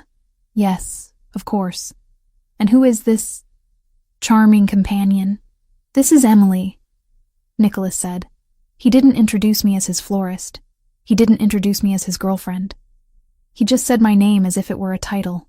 She's with me. A pleasure, Miller stammered. Councilman, I nodded, keeping my face impassive. We moved on. We danced around the room, engaging in small talk that was laced with subtext. I realized quickly that half the people here knew about the war between Rinaldi and Yamaguchi, and they were watching to see who would bleed first. Then, I saw them. Standing near the bar, a group of 4 men. They weren't drinking. They were watching. In the center was an older Japanese man with silver hair and a smile that didn't reach his eyes. Next to him was a younger man, sharp features, cruel mouth. That's Kenta Yamaguchi, Nicholas murmured, feeling my body tense. The son, the one who signed for the packages. He's looking at us, I whispered. Let him look. Kenta said something to the older man, then separated from the group. He began walking toward us. The crowd seemed to part instinctively, creating a corridor of tension. Nicholas's hand tightened on my waist, not painfully, but reassuringly. Stay calm. Do not speak unless he addresses you directly. Kenta stopped 2 feet away. He was handsome in a terrifying way, like a polished blade. He held a glass of red wine in his hand. Mr. Rinaldi, Kenta said. His English was perfect, accented with Ivy League education. We were surprised to see you tonight. We heard you had a busy evening. I always make time for charity, Nicholas replied, his voice ice cold. Unlike some, I prefer to keep my business hours strictly professional. Kenta smirked. Then his eyes slid to me. He raked his gaze over the red dress, lingering on the slit, then the neckline. It wasn't a look of desire. It was a look of assessment, like he was checking the price tag on cattle. And this must be the florist, Kenta said. A bold color choice. Red usually signifies a target, doesn't it? It signifies passion, I said, my voice steady despite the screaming in my head. Something you might not know much about, Mr. Yamaguchi. I hear your business is strictly wholesale. Nicholas's grip on my waist flexed. I had surprised him. Kenta's smile faltered. Clever. But flowers are fragile things, Miss Mitchell. They wilt so easily when the heat rises. He took a step closer, invading my personal space. He raised his glass as if to toast, but then, with a calculated clumsiness, his wrist jerked. It happened in slow motion. The red wine sloshed out of the wide-rimmed glass, arching toward my silk dress. But Nicholas was faster. Before the liquid could touch me, Nicholas had spun me around, pulling me hard against his chest, shielding me with his own body. The wine splashed across the back of his tuxedo jacket, soaking the expensive wool. The ballroom went silent. The music seemed to stop. Every eye was on us. Nicholas didn't look at his ruined jacket. He didn't look at the crowd. He slowly turned back to Kenta, keeping one arm wrapped securely around me. Kenta feigned shock. Oh, my apologies. I must have slipped. Nicholas stepped forward. The air in the room seemed to drop 10 degrees. He didn't shout. He didn't throw a punch. He leaned in close to Kenta, his face inches from the other man's, his voice a low, terrifying whisper that carried more weight than a scream. That was a mistake, Nicholas said. It was an accident, Kenta replied, though his arrogance was wavering. You missed her, Nicholas said, his eyes dark voids. But I won't. Listen to me closely, little dragon. For every drop of wine that was meant for her dress, I will take a gallon of blood from your clan. I burned your warehouse yesterday. Touch her again, and I will burn your entire lineage. He reached into his breast pocket, pulled out a white silk handkerchief, and dropped it into Kenta's half-empty wine glass. The wine soaked into the white silk, red on white. Keep it, Nicholas said. It's the only surrender flag you're going to get. He turned his back on them. We're leaving. He guided me through the stunned crowd. Nobody spoke to us. They parted like the Red Sea. I could feel the tremors in Nicholas's arm, the sheer force of the rage he was suppressing. We burst out into the cold night air, the valet already scrambling to bring the armored SUV. Nicholas didn't wait. He opened the back door himself and practically lifted me inside. He climbed in after me, slamming the door shut. The privacy partition was already up. We were alone in the dark leather cocoon. Are you okay? He demanded, his hands immediately on me, checking my arms, my face, as if the wine had been acid. Did any of it touch you? I'm fine, I said, breathless. You took it all. Your jacket. Burn the jacket, he growled, shrugging it off and throwing it on the floor of the car. He was breathing hard, the adrenaline of the confrontation crashing through him. He tried to mark you. In public. The arrogance. Nicholas, I said, reaching out to touch his chest. His white shirt was stark in the gloom. You stopped him. You terrified him. I saw his face. He was scared. He looked at me, his eyes wild. I wanted to kill him. Right there on the marble floor, when I saw that wine flying toward you. All I could see was the chrysanthemum. The threat. But you didn't, I said, moving closer to him on the seat. The red silk rustled. You controlled it. You protected me. I will always protect you, he swore. I told you. You are mine to guard. Is that all I am? I asked, the question slipping out before I could stop it. Something to guard? A flower in a greenhouse? The question hung in the air. The car sped through the city, the streetlights flashing rhythmically across his face. Nicholas looked at me. Really looked at me. In the red dress. He looked at the diamonds on my wrist, the pulse fluttering in my throat. No, he rasped. You know that's not all you are. Show me, I challenged him. Show me I'm not just a job. He didn't hesitate. He reached out, his hand tangling in the hair at the nape of my neck, and pulled me to him. His mouth crashed onto mine. It wasn't gentle. It wasn't a polite first kiss. It was desperate, possessive, and fueled by days of fear and violence. It tasted of champagne and danger. I gasped, opening for him, and he deepened the kiss with a groan that vibrated against my lips. My hands found the front of his shirt, bunching the fabric, pulling him closer. I needed this.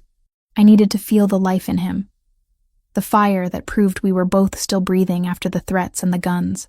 His hands roamed over the silk of my dress, tracing the curve of my spine where the fabric ended. His touch was scorching.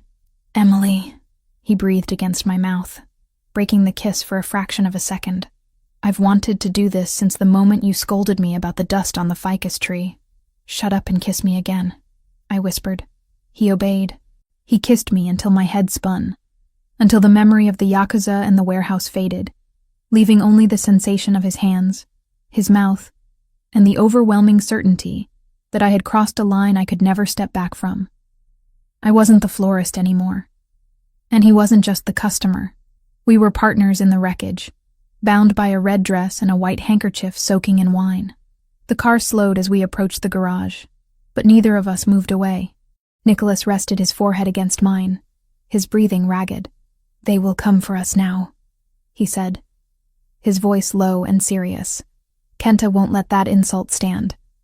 The war has officially started." I ran my thumb over his lower lip, swollen from our kiss. "Let them come. We burned their warehouse. We humiliated them at the ball. We're winning." Nicholas let out a dark, rough chuckle. I like the sound of that. "Get used to it," I said. "I'm not going back to the daisies, Nicholas. I think I prefer the thorns." He kissed my palm, his eyes promising a storm that would shake the city to its foundations. "Good," he said, "because from now on, you're not leaving my side." The car stopped. The doors unlocked. But as we walked to the elevator, hand in hand, I knew the safest place in Chicago wasn't the penthouse. It was standing right next to the monster who had just declared war for me. And God help anyone who tried to take his flower. The elevator doors slid open, delivering us back into the sanctuary of the penthouse. But the air inside felt wrong. It wasn't the temperature, not yet, but the weight of the atmosphere. The silence I had grown used to over the last few days had changed. It wasn't the peaceful silence of insulation. It was the dead, heavy silence of a machine that had stopped breathing. Nicholas stepped out first, his hand still gripping mine. He was still vibrating with the energy of the confrontation at the ballroom, his eyes scanning the living room as if he expected Kenta Yamaguchi to be sitting on his Italian leather sofa. "Something's off," Nicholas muttered, releasing my hand to reach for the light panel on the wall. He tapped the sensor. Nothing happened. "Power surge?" I asked, stepping into the room. The red silk of my dress rustled loudly in the quiet. Or did the storm knock out a transformer? "This building has 3 backup generators," Nicholas said, his voice tight. "The grid could go down for the entire eastern seaboard, and my lights should still work." He tapped the panel again. "System status," he commanded. The ambient voice of the penthouse AI, usually a smooth feminine alto, remained silent. Then, a sound cut through the room. A mechanical whirring, grinding and high-pitched. It was coming from the wall of floor-to-ceiling windows that overlooked the city. "Get back," Nicholas ordered, pushing me behind him. We watched in horror as the heavy, bulletproof glass panels began to slide open. Not just one, but all of them. The automated motors groaned against the locks, forcing them disengaged. The wind didn't wait for an invitation. It slammed into the apartment with the force of a physical blow. Chicago in January is not merely cold. It is a weapon. The temperature outside was 5 degrees below zero, with a wind chill that could freeze skin in minutes. The gale roared into the living room, scattering papers from the desk, toppling a vase, and instantly sucking the heat out of the space. "The system!" Nicholas shouted over the wind, grabbing his phone. "They've hacked the automation." He was tapping furiously on his screen, but I could see the red "access denied" flashing even from where I stood. "They're locking us out," he yelled. "They've overridden the climate control and the security seals." The cold was instantaneous. It bit through the thin silk of my dress like needles. I wrapped my arms around myself, shivering violently. "Can't you close them manually?" "The manual overrides are in the server room," Nicholas shouted, moving toward the hallway. "Stay here. Huddle near the fireplace." "The fireplace is gas," I yelled back, my teeth already chattering. "If they control the system, they cut the gas too." He cursed, a harsh sound lost in the howling wind, and ran toward the back of the apartment. I stood there, paralyzed for a second. The wind was whipping my hair across my face, stinging my eyes. Snowflakes were beginning to swirl into the living room, settling on the expensive rugs. It was surreal. One minute we were the kings of the city. The next we were standing in a glorified icebox. Then I heard a sound that terrified me more than the wind. A deep, resonant groaning coming from the right, from the winter garden. I ran toward the glass atrium. The door to the garden was propped open by the wind pressure.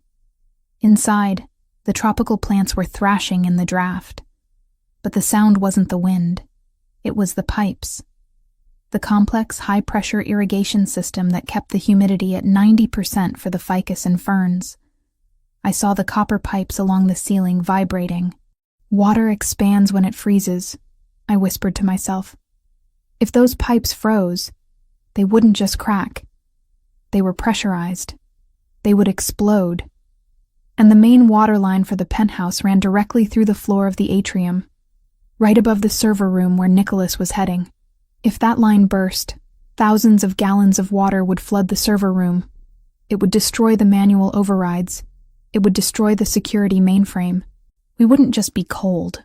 We would be defenseless, locked in a dead building with no cameras and no comms. I didn't think. I didn't wait for Nicholas.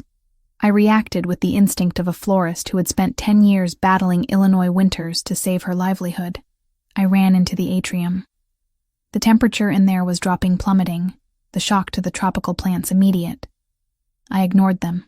I scanned the wall for the main intake valve. It was up high, near the ceiling, hidden behind a trellis of jasmine. I grabbed the heavy stepladder Nicholas had left in the corner from days ago. I dragged it over, my heels slipping on the wet tiles. Condensation was already turning to ice. I climbed the ladder, the wind buffeting the glass walls around me. My hands were numb. I reached for the red wheel of the emergency shutoff valve. It wouldn't budge. It was rusted tight, or maybe the cold had already seized the metal. I gripped it with both hands, gritting my teeth, putting every ounce of strength I had into turning it. "Come on!" I screamed at the metal. "Move!" "Emily!" I looked down. Nicholas was standing in the doorway of the atrium, looking up at me with wide eyes. "What are you doing? Get down! You'll freeze!" "The pipes!" I screamed back, pointing at the vibrating copper. "The water line runs over the server room. If these burst, you lose the mainframe. We have to drain the system." He looked at the pipes, then at me. He didn't argue. He didn't tell me to be safe. He realized instantly that I was right. He sprinted to the ladder. "I'll turn it. You guide the pressure release." He climbed up behind me. There wasn't room for 2 people on the ladder, so he stood on the rung below me, his chest pressed against my back. His body heat was a sudden, shocking relief against my frozen skin. He reached around me, his large hands covering mine on the red wheel. "On 3, he roared over the wind. 1, 2, 3, we pulled together. I felt the muscles in his arms bunch and harden against me. The metal groaned, screeched, and then, with a violent jerk, gave way. The wheel spun.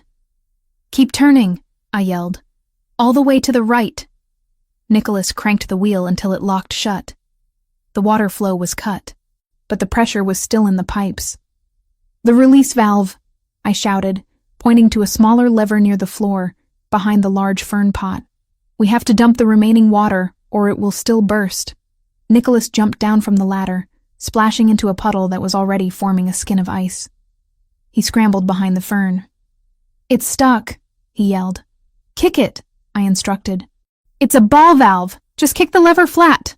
He drew back his leg and delivered a kick that would have broken a door down. His dress shoe connected with the lever. Pshh! A jet of water sprayed out, soaking Nicholas's tuxedo pants instantly, but the groaning in the ceiling stopped. The vibration ceased. The system was drained. Nicholas stood up, water dripping from his legs. He looked at me, shivering on the ladder. He didn't smile. He reached up and pulled me down into his arms. "We need to get inside," he said, his teeth chattering. "Now!" He practically carried me back into the living room. The windows were still wide open, snow piling up on the furniture. The temperature was now critical. I could feel my brain slowing down, my movements becoming clumsy. Hypothermia was setting in fast. "Server room," Nicholas commanded. "It's interior, no windows. The servers generate heat. It's the only warm place left." We ran down the hallway. It was pitch black, guided only by the emergency lights on his phone. He slammed his shoulder against the heavy steel door of the server room. It opened. We stumbled inside. The difference was immediate. It wasn't hot, but the hum of the rack-mounted servers created a pocket of dry, tepid air. It was maybe 50 degrees in there, compared to the sub-zero nightmare outside. Nicholas slammed the door shut and engaged the manual deadbolt.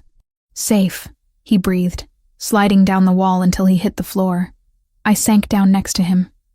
The adrenaline crash was hitting me hard. My body started to shake uncontrollably. Violent tremors racked my frame. We stopped the water. I stuttered, my teeth clicking together so hard I thought they would crack. "You stopped it," Nicholas said. He reached out and touched my arm. His hand was freezing. "You saved the system. If that water had hit the racks," he gestured to the blinking lights of the servers around us, "we would be blind." He looked at me, really looked at me. My red dress was damp from the mist in the atrium. My lips were blue. "You're freezing," he said. The concern in his voice cut through his own exhaustion. "So, are you?" I managed to say. "Your pee pants are wet." "Hypothermia," Nicholas stated, his voice clinical but urgent. "We need to get dry, and we need body heat." "It's the only way to raise our core temperature fast enough." He didn't make it a question. He didn't make it sexual. It was a tactical necessity. "Take the dress off," he said. "It's damp silk. It's pulling heat away from you." Under normal circumstances, standing in a server room asking a man to strip would have been insane, but I couldn't feel my toes. My vision was tunneling. I reached for the zipper on the side of the dress, but my fingers were useless claws. I couldn't grip the tiny metal tab. "I can't," I whispered, panic rising. "My hands." Nicholas moved closer. "Let me." His hands were shaking too, but he had the discipline to force them steady. He found the zipper. He pulled it down. The red silk pooled at my feet. I stepped out of it, wearing only the thin lace undergarments I had put on hours ago. The air in the room hit my skin, and I gasped. Nicholas was already removing his soaking wet jacket and shirt. He kicked off his wet shoes and peeled off the sodden trousers. He was left in his boxer briefs. He grabbed a drop cloth that was sitting on a shelf, a canvas sheet used for maintenance. It wasn't a blanket, but it was dry. He spread it on the floor between the server racks. "Come here," he ordered. We lay down on the canvas. Nicholas pulled me against him. He wrapped his arms around me, pulling my back against his chest, interlacing our legs. The shock of his skin against mine was intense. He was cold, like marble, but deep down, there was a furnace burning. "Stay still," he whispered against my ear. "Let the heat transfer." I buried my face in his arm. I closed my eyes and focused on breathing. In, out, in, out. Slowly, agonizingly slowly, the shivering began to subside. I could feel the warmth seeping from him into me, and from me into him. It was a primitive, biological magic. "They tried to freeze us out," Nicholas murmured, his voice rumbling in his chest against my back. "They couldn't get past the bulletproof glass, so they used the smart home hub. Clever. Kenta is more tech-savvy than his father. You need to fix the firewall," I mumbled, the drowsiness of warming up starting to take over. "I will," he promised, "once I can feel my fingers again." He tightened his grip on me. His hand rested flat on my stomach, his thumb tracing the line of my hip bone. "You were incredible out there," he said softly. "Most people would have run for the door. You ran toward the danger." "I know pipes," I whispered. "I know what ice does to things that are trying to grow." "You saved us," he repeated. "Emily, Do you understand?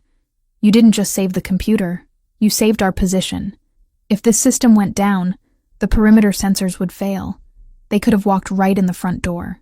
I turned in his arms, shifting so I was facing him.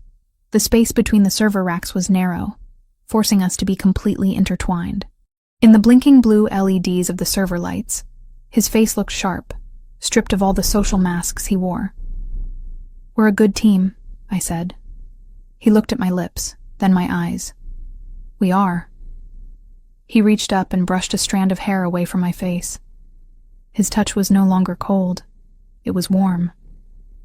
"I'm sorry," he said. "For what?" "For the blizzard? For bringing this to your door? For the cold? For the fear?" "I'm not afraid," I lied. Well, maybe it wasn't a lie anymore. "I was afraid in the shop when you smashed the table. I was afraid when the courier brought the flour. But right now, I'm just angry." Nicholas's eyes flared with approval. "Good. Hold on to that. Anger keeps you warm. What are we going to do, Nicholas, when the sun comes up?" "First, I reboot the system manually from this terminal." He gestured to the console behind him. "I lock them out. Then I turn the heat back on. Then we finish it," he said, darker than the shadows in the room. "They escalated. They attacked my home. They attacked you. There are no more rules." He pulled me closer, burying his face in the crook of my neck. I could feel his heartbeat against my chest, steady, powerful, reassuring. "But for now," he whispered, "we just survived the night." I rested my head on his shoulder. The hum of the servers was a white noise lullaby.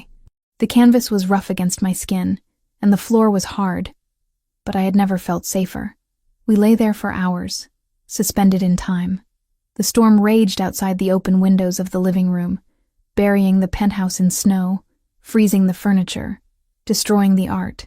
But in this tiny steel box, we were alive. At some point, the shivering stopped completely. The heat between us became stifling, heavy with something else. "Emily," Nicholas whispered. "Yeah?" "I can't stop thinking about the dress." I laughed, a tired, breathless sound. "The one on the floor? The way you looked in it. Before the wine. Before the cold." He shifted his weight, his leg pressing firmly between mine. "You looked like a queen." "I felt like an imposter," I admitted. "Diamonds and silk. That's not me. I'm dirt under the fingernails and aprons." "No," Nicholas said fiercely. "That's where you're wrong. The silk is just wrapping. The diamond is carbon under pressure. That's you. You're the strongest thing in this room." He kissed me then. It wasn't like the kiss in the car. That had been adrenaline and showmanship. This was slow. It was gratitude and reverence. He kissed me like I was the only source of oxygen in the room. My hands found his shoulders, sliding over the smooth muscle. "Nicholas, I'm here. Don't let go." Never. We didn't have sex. It wasn't the time, and the floor was too hard, the situation too precarious. But the intimacy of lying half naked with him, skin to skin, keeping each other alive, was more profound than any physical act. It was a binding contract. Around 6 a.m., the wind outside seemed to die down. Nicholas sat up, groaning as his stiff muscles protested. He looked at the server console. "I have enough feeling in my hands to type," he said. He pulled himself up and sat at the desk chair.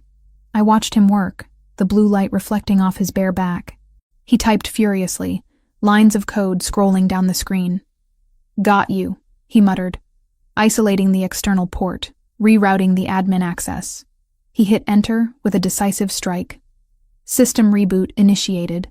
Climate control online. Perimeter seals engaging. A distant mechanical whirring echoed through the walls. The windows were closing.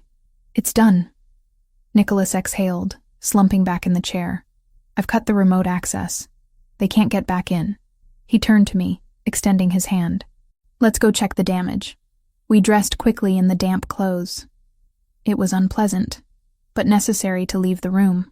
Walking back into the living room was like walking into a disaster zone. Snow had drifted halfway across the Persian rug. The temperature was still freezing, but I could hear the vents kicking on, blasting hot air. The windows were sealed shut. The winter garden was a tragedy. The tropical plants were black and wilted, shocked to death by the frost. The ficus tree I had cleaned was drooping, its leaves brown. I walked over to the glass door. "They're dead," I said softly. Nicholas came up behind me, wrapping his dry blazer, which he had grabbed from the coat closet, around my shoulders. "We'll replant," he said. "Everything. It takes years to grow a tree like that," I said. "Then we start today," he replied. He turned me around to face him.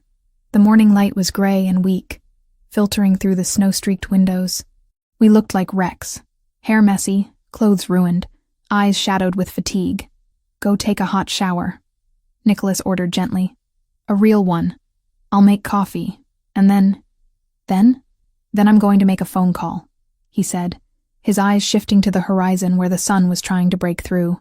"I'm going to call every favor I have. I'm going to drain their accounts, burn their remaining assets, and drive them out of this city." He paused, looking at the dead garden. "They killed my plants," he said, a dark humor touching his lips. "Now it's personal." I smiled, despite everything. The plants were personal. The dress was business. "Go." He nudged me toward the hallway. As I walked toward the master bathroom, he insisted I use his, as it had the steam function. I looked back. Nicholas was standing amidst the snow in his living room, shirtless, holding a phone to his ear. He didn't look defeated. He looked like a king standing in the ruins of a battlefield, planning his conquest. I turned the water on as hot as I could stand it. As the steam filled the shower, washing away the cold and the fear, I made a decision. I wasn't going to just replant the garden. I was going to help him burn down the weeds. When I stepped out of the shower, wrapped in a thick robe, Nicholas was waiting in the bedroom. He had changed into jeans and a sweater, civilian clothes. He held 2 mugs of coffee. "Report from the field," he said, handing me a mug. "The police are treating the warehouse fire as arson, but the evidence is inconclusive. My contacts in the precinct lost the file, and the hack? Traced to a server farm in Macau. Untouchable, but it confirms it was them." He sat on the edge of the bed. "Emily, there's something else." "What?" "I found the access point they used to get into the system," he said. "It wasn't a brute force hack. They had a keylogger." "A what?" "A program that records keystrokes. Someone installed it physically, inside this apartment." I froze, the coffee cup halfway to my lips. "But nobody comes in here. You said the staff is vetted." "They are," Nicholas said. "But 3 months ago, before you came, I had a maintenance crew in here to fix the HVAC. Green Dragon has a subsidiary that does HVAC repair." My eyes widened. "They've been planning this for months, since before the flowers, since before me." "Yes," Nicholas said. "But they waited until last night to trigger it. They waited until you were here." "Why?"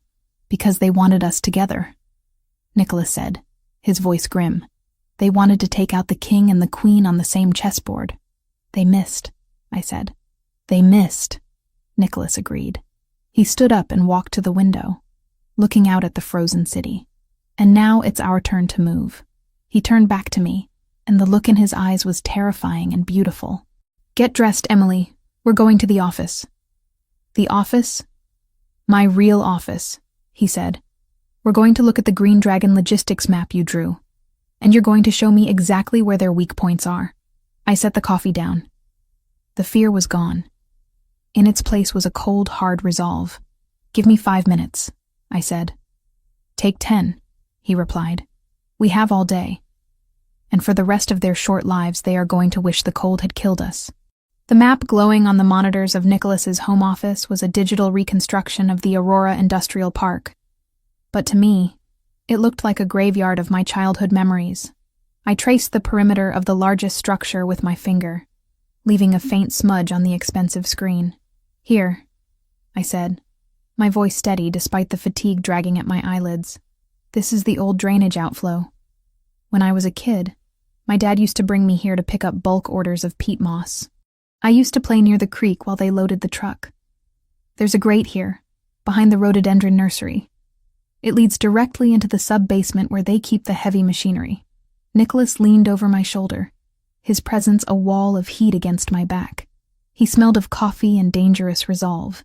He studied the point I was indicating, comparing it to the satellite imagery his security team had pulled. The blueprints list that as a sealed ventilation shaft, he murmured. It's not sealed, I corrected him. It's overgrown. They stopped using it for ventilation in the 90s when the EPA cracked down on chemical runoff, but they never cemented it over. If they are cooking meth or processing opioids in there, they need airflow. They probably reopened it from the inside to vent the fumes without alerting the neighbors. Nicholas straightened up, looking at me with that intensity that always made my breath hitch. You're sure? I'm sure, I said. If you try to go in through the front loading bays, they'll see you coming a mile away. The security cameras cover the entire asphalt lot. But the creek side? It's a blind spot. It always has been. He walked to the window, looking out at the snow-covered city. He had been pacing like a caged tiger since we discovered the keylogger on his system. The knowledge that the Yamaguchi clan had been watching us, listening to us, inside his own home, had stripped away the last layers of his civilized veneer. He wasn't a CEO anymore. He was a warlord preparing a counterstrike. It's a tactical nightmare, Nicholas said, turning back to me. But if that grate is open, it's our only way to bypass their perimeter sensors. It's the only way, I agreed. Nicholas, you have to hit them where they feel safe. They think they own the supply chain. They think that warehouse is a fortress. It is a fortress, he said grimly, which is why I'm not sending a team. I'm going myself. You can't go alone, I protested, standing up. That's suicide. I'm not going alone. I'm taking my elite unit. But I am leading the breach. I need to see it with my own eyes. I need to verify that this is the hub before I burn it down. He walked over to the gun safe built into the wall of the office. As he punched in the code, the heavy steel door swung open, revealing an arsenal that made me shiver. He began selecting weapons with practiced efficiency, checking chambers, loading magazines, sliding knives into sheaths. Nicholas, I said, walking over to him. I reached out and touched his arm, stopping him from loading a fresh clip into a handgun. Promise me something. He looked down at me, his dark eyes softening slightly. Anything. The front section of the warehouse, I said. The part that faces the road. That's where they keep the legitimate inventory. The seasonal stock. Poinsettias, winter jasmine, the mother plants for the spring propagation. He frowned. Emily, I'm going there to destroy their operation. I can't worry about inventory. They are living things, I insisted. They didn't ask to be part of a drug front. If you burn the chemical lab in the back, try to spare the greenhouses in the front. Please. For me. It was a ridiculous request. I knew that.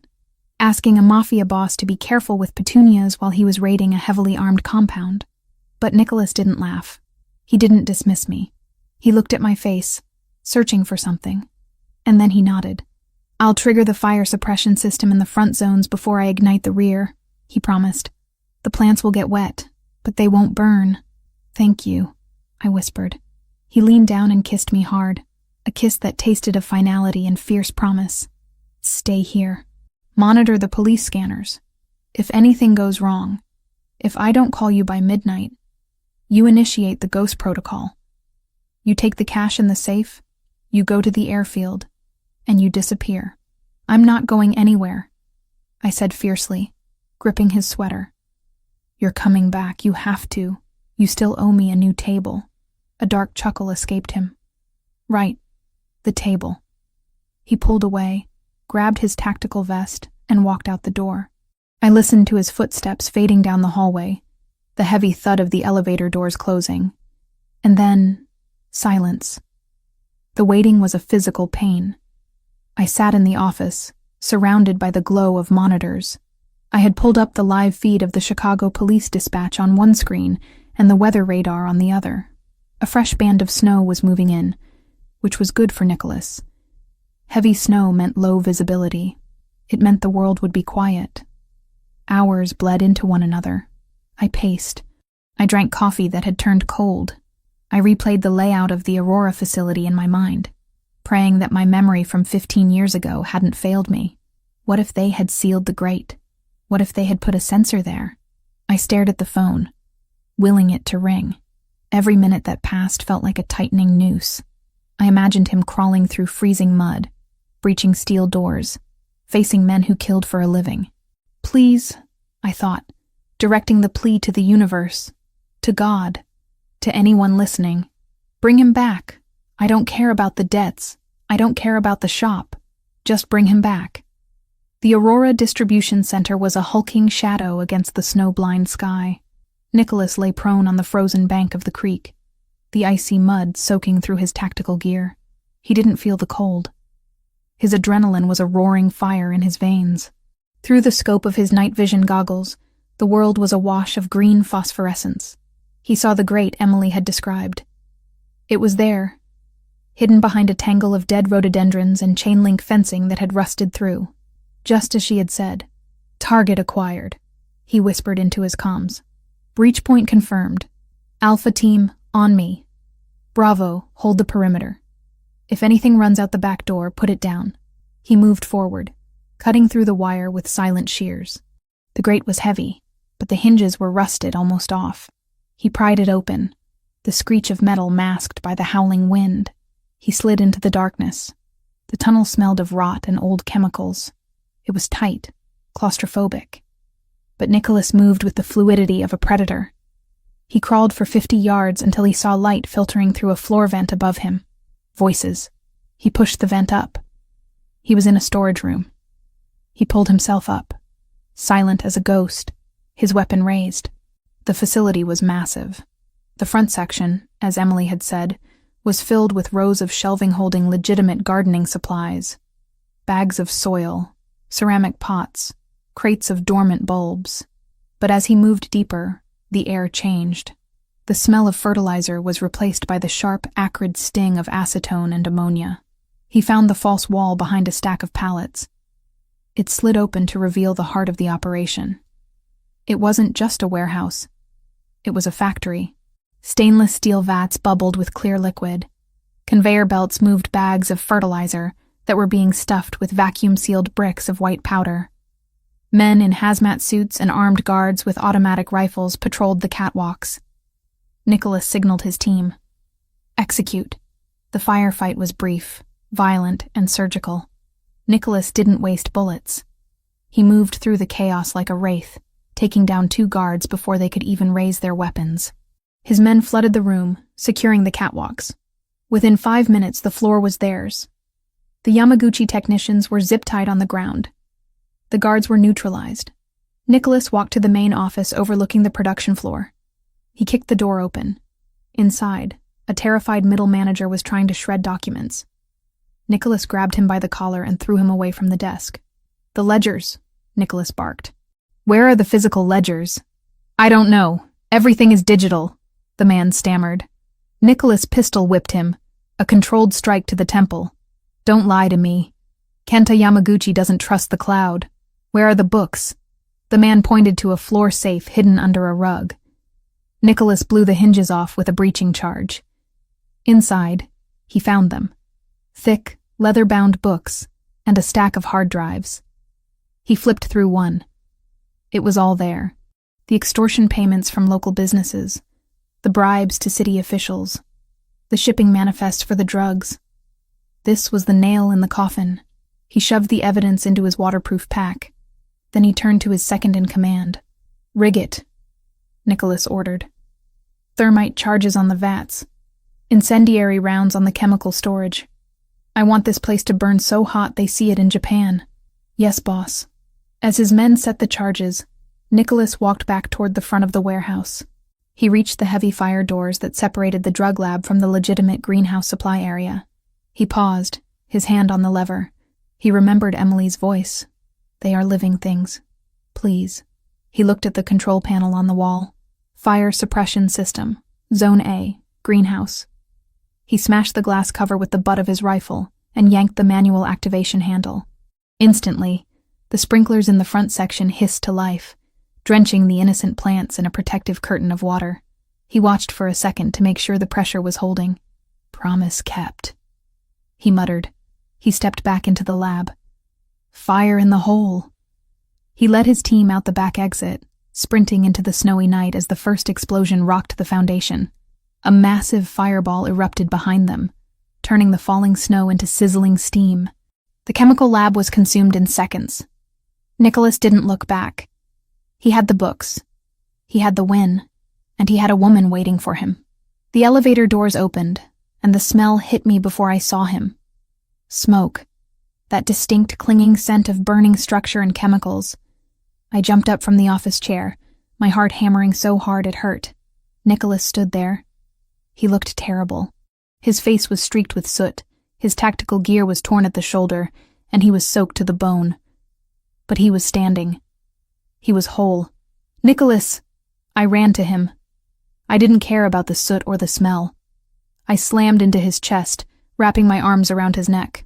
He caught me, dropping his heavy pack to the floor, and buried his face in my hair. "I'm back," he rasped, his voice rough from the smoke. "I'm back, Emily."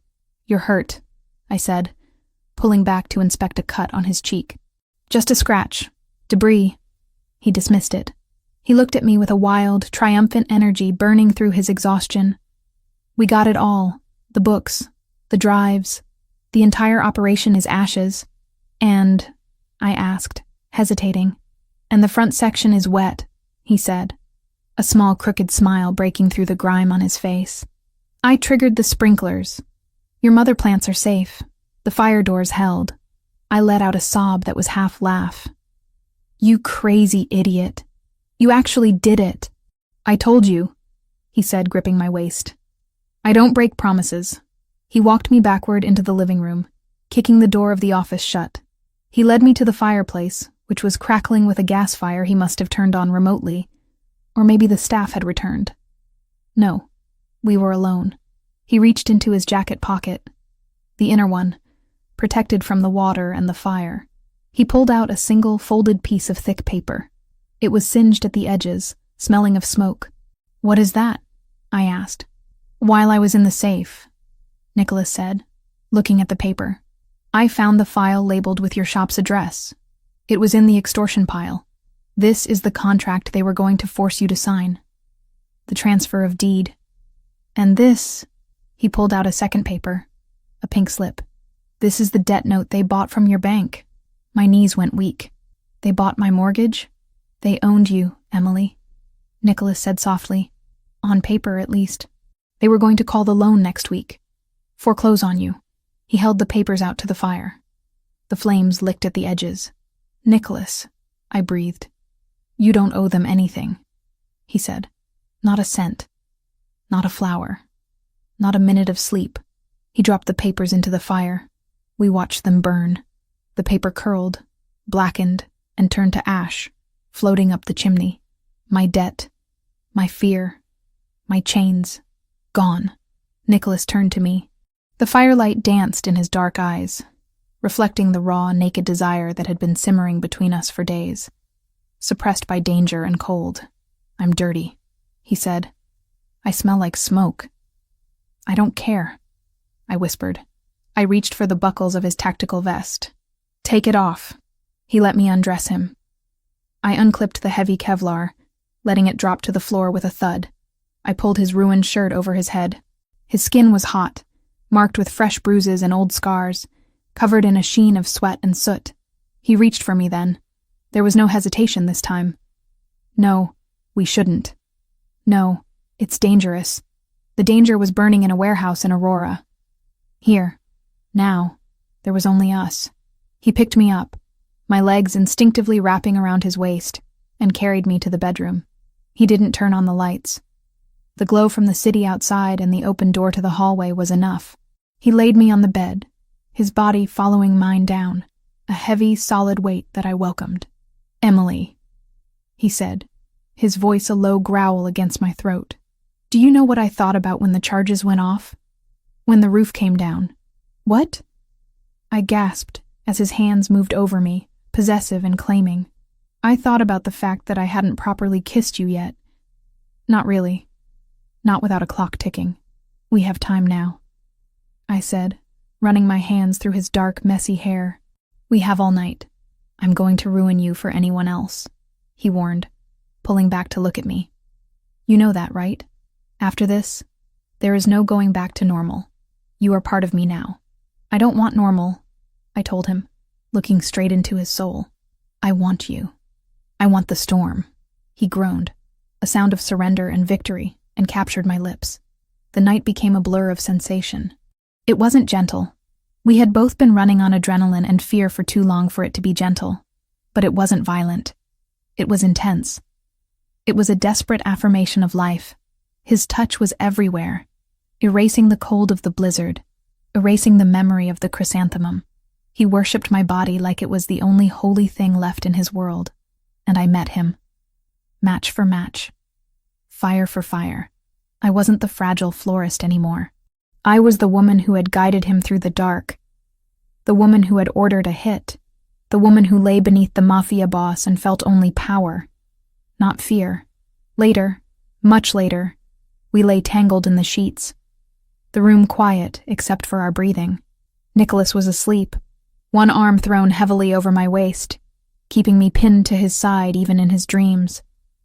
I watched him sleep. His face was younger when he relaxed, the harsh lines of command smoothed out. I reached out and gently brushed a smudge of soot from his shoulder. I thought about the hard drive sitting on the desk in the other room.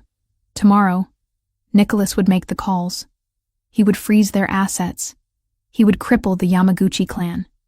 We had won, but as I looked at the shadows stretching across the room, a small, cold knot formed in my stomach. We had hit them hard. We had humiliated them. Kenta Yamaguchi didn't strike me as the kind of man who accepted defeat. He was the kind of man who flipped the board when he was losing. I snuggled closer to Nicholas, seeking his warmth. We had won the battle. But the war was probably just beginning. Sleep, I whispered to the sleeping wolf beside me. Tomorrow, we fight again. But for tonight, in the safety of the penthouse, with my debts turned to ash and his arms around me, it was enough. We were alive. We were together. And for the first time in my life, I wasn't invisible. I was the center of his world. The morning sun that filtered through the penthouse windows was deceptive. It painted the ruined living room in soft golden hues, making the piles of snow from the night before look like sparkling dust rather than the aftermath of a siege. Nicholas was already dressed, not in a suit, but in clean dark jeans and a black thermal shirt that hugged the muscles of his arms. He stood by the kitchen island, his phone pressed to his ear, his voice a low, terrifying rumble of satisfaction. "Freeze it all," he commanded, staring out at the skyline. The offshore accounts in the Caymans, the shell corporations in Delaware. I want every cent associated with the Green Dragon blocked by the time the market opens. If the bank manager hesitates, remind him who sits on the board of directors. He hung up and looked at me. I was sitting on a bar stool, nursing a mug of tea, wearing one of his oversized cashmere sweaters that fell to my knees. The events of the warehouse raid felt like a fever dream, but the smell of smoke still lingering faintly in his hair was real. "It's done," Nicholas said, setting the phone down. "By noon, the Yamaguchi clan won't be able to buy a pack of gum in this city. They are insolvent. Kenta is finished. He won't take that quietly," I said, a shiver running down my spine that had nothing to do with the cold draft. "You burned his legacy, Nicholas. Men like that, they don't retire. They detonate. Let him try," Nicholas said, walking over to me. He stepped between my knees, resting his hands on my thighs, his thumbs rubbing soothing circles on the denim of the jeans I had borrowed. "He has no men, no money, and no leverage. He is a ghost. Ghosts are hard to kill," I whispered. He leaned down to kiss me, a soft, lingering touch that was meant to banish my fears. But before his lips could meet mine, a sound shattered the morning calm. It wasn't his business phone. It wasn't the secure line. It was a harsh, discordant ringing coming from the pocket of his discarded tactical vest, which lay in a heap by the door. Nicholas froze. He pulled back, his eyes narrowing. He walked over to the vest and pulled out a disposable burner phone, one he only used for extreme emergencies, a number known by less than 5 people. He answered it on speaker. "Rinaldi." There was no voice on the other end. just the sound of heavy breathing and a muffled sob that made my blood turn to ice. Then, a video feed flickered onto the tiny screen. Nicholas went rigid. I slid off the stool and ran to his side, looking down at the phone in his hand. The video was shaky, filmed in a dim room. In the center of the frame, tied to a heavy wooden chair, was Sophia. She looked terrified. Her dark curly hair was matted with sweat, her lip was split, and her hands were bound behind her back with thick zip ties. She was shaking violently. A hand entered the frame, a hand wearing a gold signet ring with a dragon crest. It gripped Sophia's hair and yanked her head back, forcing her to look at the camera. "Say hello to your brother." Kenta Yamaguchi's voice sneered from behind the camera. It sounded wet, unstable, the voice of a man who had been awake for days and had lost everything. "Nick!" Sophia screamed, the sound tearing through the phone's speaker. "Nick, don't come. It's a trap, don't—" The hand struck her, a brutal backhand that silenced her and knocked the chair sideways. Nicholas let out a sound I had never heard from a human being before. It was a guttural roar of pure, animalistic agony. His hand crushed the phone so hard I thought the plastic would shatter. "Kenta!" Nicholas screamed at the screen. "If you touch her again, I will flay you alive." "You took my warehouse," Kenta's voice hissed, sounding closer to the microphone now. "You burned my birthright. You made me look weak. Now I take what is yours. An eye for an eye, Rinaldi. A legacy for a legacy." The camera panned back to Sophia, who was weeping silently now. "You have 1 hour," Kenta said. "Come to the North Harbor shipping yards. Pier 4. Alone, unarmed. If I see a single one of your guards, if I smell a cop, I put a bullet in her brain and dump her in the lake. 1 hour, Nicholas. Tick-tock." The screen went black. Nicholas stared at the blank phone for a heartbeat, his chest heaving. Then, he exploded. He turned and hurled the phone against the wall. It shattered into pieces. He grabbed a heavy crystal vase from the console table and smashed it into the mirror above the fireplace. Shards of glass rained down, reflecting the fractured monster he had become. "I'm going to kill him," Nicholas chanted, pacing the room like a caged beast. "I'm going to rip his throat out with my teeth." He stormed toward the gun safe in the office. "Nicholas, stop!" I yelled, chasing after him. "You can't go there. He said Pier 4. That's open ground. He'll have snipers. He'll kill you before you even get out of the car." "I don't care!" Nicholas roared, spinning around to face me. His eyes were wild, red-rimmed with fury. "That is my sister, Emily. That is my baby sister. Do you expect me to sit here and negotiate? He has her. He wants you dead." I grabbed his arm, trying to anchor him. "If you go to the pier, you both die. That's the end game. He doesn't want money. He wants a murder-suicide." "Then I'd trade my life for hers," Nicholas said, his voice cracking. He ripped his arm from my grasp and punched the code into the safe. "If I have to die so she lives, I'd do it. That's the deal. That has always been the deal." He grabbed a handgun and shoved it into his waistband. He grabbed a knife. He was moving on instinct, blind and deaf to reason. "Nicholas, please, think," I begged, standing between him and the door. "Kenta is desperate. He's hiding. Why would he take her to a shipping pier? It's too exposed. It's too cold. Where was the video filmed?" "It doesn't matter," Nicholas shouted, trying to push past me.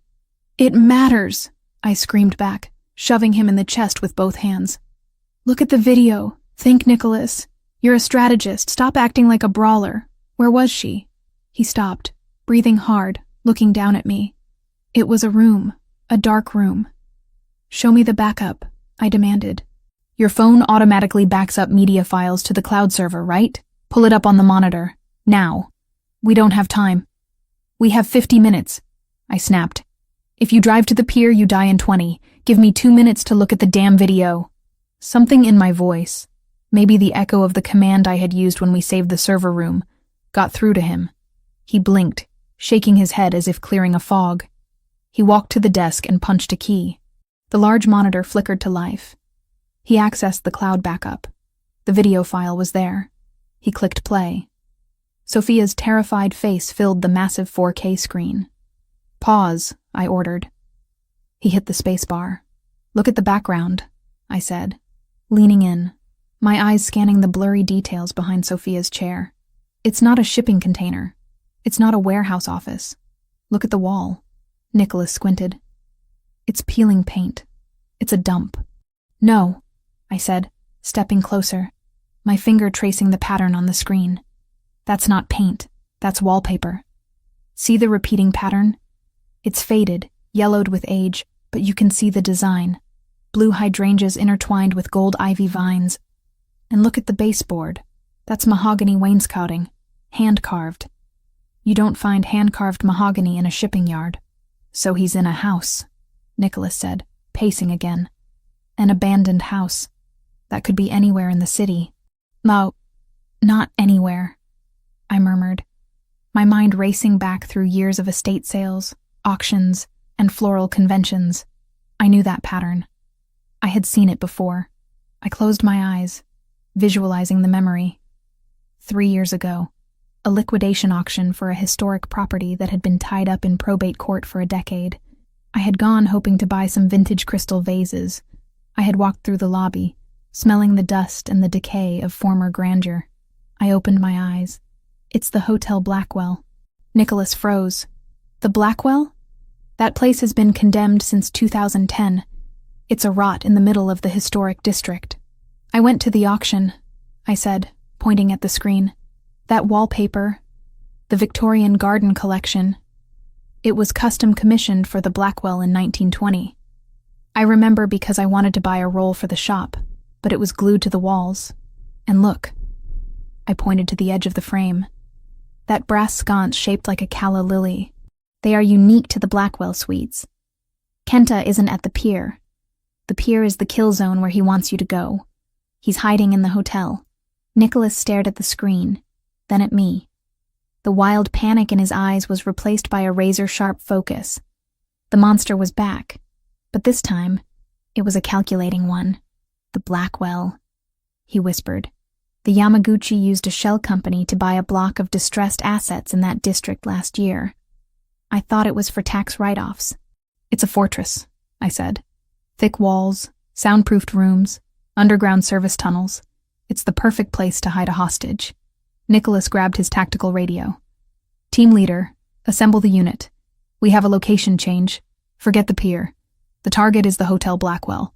I want a silent perimeter established in 10 minutes. We breach from the service entrance in the alley.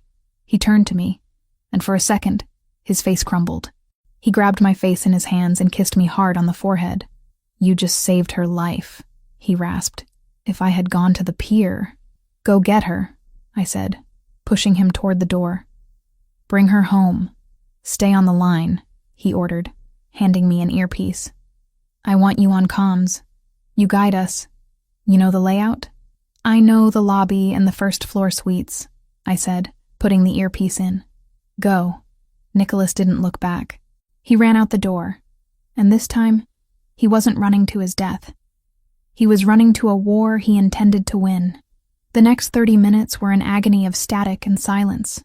I sat in the office, staring at the map of the Hotel Blackwell I had pulled up on the screen. It was a labyrinth of 300 rooms, but based on the video, the wainscoting suggested a suite. The expensive rooms were on the second floor. Alpha 1 in position. Nicholas's voice crackled in my ear. He sounded calm, deadly. Perimeter secure. No movement on the street. They are expecting me at the harbor. Breach point is the kitchen delivery door, I said into the mic, my voice shaking slightly. South side. It leads directly to the service elevator. Copy. Breaching in 3, 2, 1. I heard the dull thud of a suppressed door breach. Then the sound of boots on concrete. We are inside, Nicholas whispered. Clear. Moving to the stairwell. Elevator is too risky. I closed my eyes, visualizing the hotel. The grand staircase would be blocked or trapped. The service stairs were narrow. Second floor, I said. The suites with that wallpaper are the garden suites. Rooms 201 through 210. Roger, approaching the second landing. Suddenly, the silence broke. Contact! Someone yelled. Gunfire erupted in my ear. It was loud, chaotic. I flinched, gripping the edge of the desk. Target left. Suppression fire. Nicholas was shouting commands. Move up! Don't let them pin us! Nicholas! I screamed uselessly. I'm good, he barked back, over the sound of automatic fire. 2 tangos down, moving to the hallway. They know we're here. The sound of the firefight shifted. I heard wood splintering, heavy footsteps running. Room 204, Nicholas yelled. I hear shouting inside. Breach! Breach! A massive explosion echoed through the line, a flashbang. Clear left! Clear right! Then, a voice I recognized. Kenta, screaming in Japanese, frantic, terrified. Drop it! Nicholas roared. Drop the weapon or I will paint this room with your brains. Back off! Kenta screamed, his voice cracking. I'll kill her. I swear I'll do it. Look at me, Kenta, Nicholas demanded, his voice dropping to that terrifyingly low register. The pier is empty. Your men are dead. My team is in the hallway. You have nowhere to go. You lost. I am a dragon, Kenta shrieked. You are a corpse, Nicholas corrected. I heard a scuffle, a muffled gunshot, then a heavy thud, like a body hitting the floor. Silence. I stopped breathing. The static hissed in my ear. Nicholas? I whispered. Sophia, look at me. Nicholas's voice came through, gentle now, broken. It's okay. It's okay, baby. I've got you. I heard sobbing, deep, wrenching sobs. Status, the team leader's voice cut in. Target neutralized. Hostage secure. We are moving out. I slumped forward onto the desk, burying my face in my hands. Tears streamed down my face, soaking the sleeves of Nicholas's sweater. Emily? Nicholas's voice was back on the comms. Emily, are you there? I'm here, I choked out. Is she? She's safe, he said. We're coming home. Clear the living room. She's going to need space. I'm ready, I said. Come home. The wait for them to return was different from the wait for the raid. It wasn't fearful. It was numb.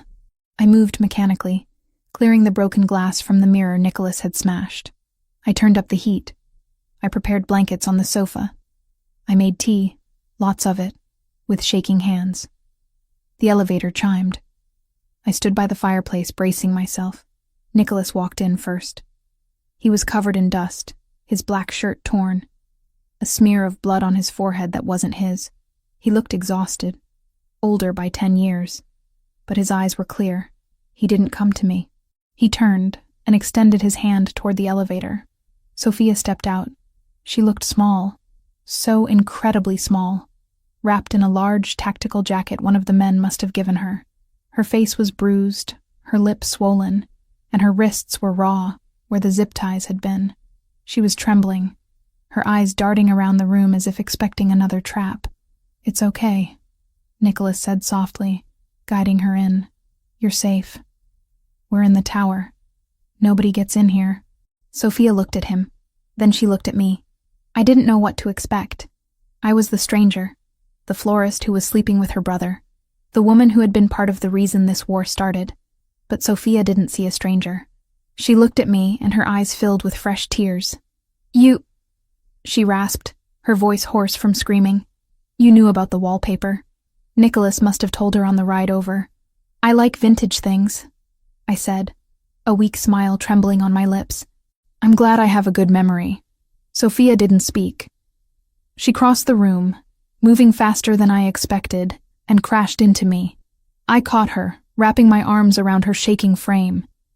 She buried her face in my shoulder, sobbing uncontrollably. It wasn't the polite hug of an acquaintance. It was the desperate cling of a survivor thanking the lifeline. Thank you, she cried into my neck. Thank you. Thank you, thank you. I held her tight, stroking her matted hair. I looked up and met Nicholas's eyes over her shoulder. He was watching us with an expression of such raw, unguarded emotion that it took my breath away. He wasn't looking at me with desire, or gratitude, or even love. He was looking at me like I was the foundation of his entire world. He walked over and wrapped his massive arms around both of us, sandwiching us together. He kissed the top of Sophia's head, then he kissed my forehead, resting his chin there. Family, he whispered, the words sounding like a vow. We stood there for a long time, a tangle of bruised bodies and frayed nerves in the middle of the luxury penthouse. The war was over. Kenta was dead. The threat was gone. But as I held Sofia Rinaldi, feeling her tears soak my shirt, I realized something. I wasn't just under Nicholas's protection anymore. I was part of the pack. I had earned my place not by marriage or by blood, but by fire. I need a shower, Sofia sniffled finally, pulling back but keeping hold of my hand. And I need to burn these clothes. I have sweatpants, I said, and really expensive shampoo. Come on. I led her toward the guest suite, my old room. Nicholas stayed in the living room. As I reached the doorway, I looked back. He was standing by the window, looking out at the city. He pulled the gun from his waistband and set it on the table. Then he pulled out the knife, then the earpiece. He was disarming himself. He looked at me. He didn't say a word, but the message was clear. You did this. You fixed this. I nodded, a silent acknowledgement, and turned back to Sofia. Let's get you cleaned up, I said, and then we're going to order the greasiest pizza in Chicago. Sofia managed a weak, watery laugh. God, yes. No more organic kale, please. Deal, I said. I helped her into the bathroom, turning on the water, finding clean towels. I acted the part of the big sister I had never been, and in caring for her, the last of my own fear evaporated. I wasn't the damsel. I wasn't the victim. I was the one who knew the wallpaper. I was the one who saw what the soldiers missed. Nicholas Rinaldi might be the king of Chicago, but he needed a queen who noticed the details. And as I listened to the water running and the city breathing below us, I knew I was ready for the crown. The silk blindfold tied around my eyes wasn't tight, but it was effective. It reduced my world to a series of sensations. The hum of the car engine beneath me, the scent of expensive leather, and the warm, heavy weight of Nicholas's hand resting on my knee. We have been driving for 20 minutes, I said, trying to gauge our location by the turns the car had taken. If you're taking me to the airport to deport me for being a terrible cook, just tell me. Nicholas laughed. A low, resonant sound that vibrated through the quiet cabin of the SUV. It was a sound I had heard more in the last 3 weeks than I probably had in my entire life before him. The tension that used to coil around him like razor wire had loosened. He was still dangerous. I knew that better than anyone. But the constant grinding pressure of the war was gone. You're not a terrible cook, he corrected. Your risotto is excellent. Your coffee, however, is a crime against Italy. I use a French press, I defended. It's sophisticated. It's sludge, he countered, his thumb tracing circles on my denim-clad knee. Relax, Emily. We're almost there. Where is there? If I told you, I wouldn't need the blindfold. I leaned back against the seat, surrendering to the mystery. 3 weeks. It had been exactly 21 days since the siege at the Hotel Blackwell. 21 days since the police found Kenta Yamaguchi's body and ruled it a gang-related altercation before promptly closing the file. 21 days since Nicholas had wiped the Green Dragon holdings off the map of Chicago's economy. The city felt different now. The heavy, oppressive winter was finally breaking. The snow piles were melting into slush, revealing the gray pavement underneath, and the air coming through the car vents smelled like rain and wet earth. It smelled like spring. The car slowed down, turning onto a street that sounded busier. I heard the distant rattle of the L train and the honking of taxis. Then, the car turned again, crossing what sounded like a cobblestone or brick driveway, and came to a smooth halt. We're here, Nicholas announced. I reached for the blindfold, but his hand caught my wrist gently. Not yet, he said. Wait until we're inside. I heard his door open, then the crunch of his boots on the pavement. A moment later, my door was pulled open, and the cool, damp air of the city rushed in. Nicholas took my hand, guiding me out. I stumbled slightly on the curb, but his arm was instantly around my waist, steadying me. I've got you, he murmured. Step up. I stepped up onto a sidewalk. The sounds of the city were louder here, echoing off tall buildings. Nicholas guided me forward. I heard the jingle of keys, the heavy click of a deadbolt turning, and then the chime of a bell. A bright, cheerful sound that triggered a deep, instinctual memory in my chest. We walked inside. The air changed instantly. It was still, cool, and smelled clean. It smelled of fresh paint, sawdust, and something else. Something faint and sweet. "Okay," Nicholas said, standing behind me, his hands resting on my shoulders. "Open your eyes." I reached up and untied the silk knot. The fabric fell away, and I blinked, adjusting to the light. I wasn't in the penthouse. I wasn't in my old cramped shop on 4th Street. I was standing in the center of a cathedral of light. It was a commercial space, cavernous and airy, with high tin ceilings painted a crisp, matte white. The floor was polished concrete, industrial, but warm. To my left, an entire wall was exposed brick, cleaned and sealed, giving the space a historic, textured feel. To my right, a wall of floor-to-ceiling windows flooded the room with natural light, overlooking a bustling street in the River North district. But it was the fixtures that made my breath catch. Custom-built shelving units made of reclaimed wood and black iron pipe lined the walls. A massive, white marble island, twice the size of the one Nicholas had smashed, sat in the center of the room, gleaming under modern pendant lights. Behind it was a walk-in floral cooler with glass doors that spanned 20 feet, the kind of professional setup I had only ever seen in magazines. It was empty of flowers, mostly, but the potential of the space was overwhelming. It screamed success. It screamed permanence. "Nicholas," I whispered, spinning around to face him. "What is this?" He was leaning against the closed door, hands in his pockets, watching me with a look of intense satisfaction. "This," he said, "is prime real estate. Former art gallery. I bought the building last week." "You bought the building?" I repeated, my brain struggling to process the scale of it. "For what? A front?" "No fronts," he said, pushing off the door and walking toward me. "No laundering. No hidden compartments. Just a business. Specifically, your business." He gestured to the vast empty space. "Your old shop was compromised.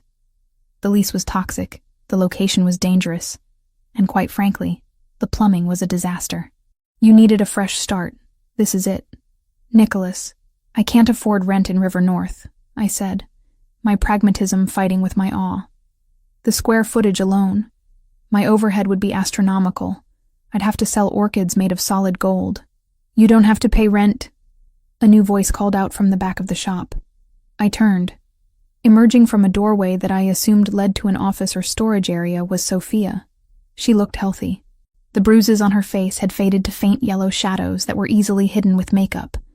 But today, she wasn't wearing any. She was wearing ripped jeans, a paint-splattered t-shirt, and had her curly hair tied up in a messy bun. She was holding a clipboard and looking entirely at home.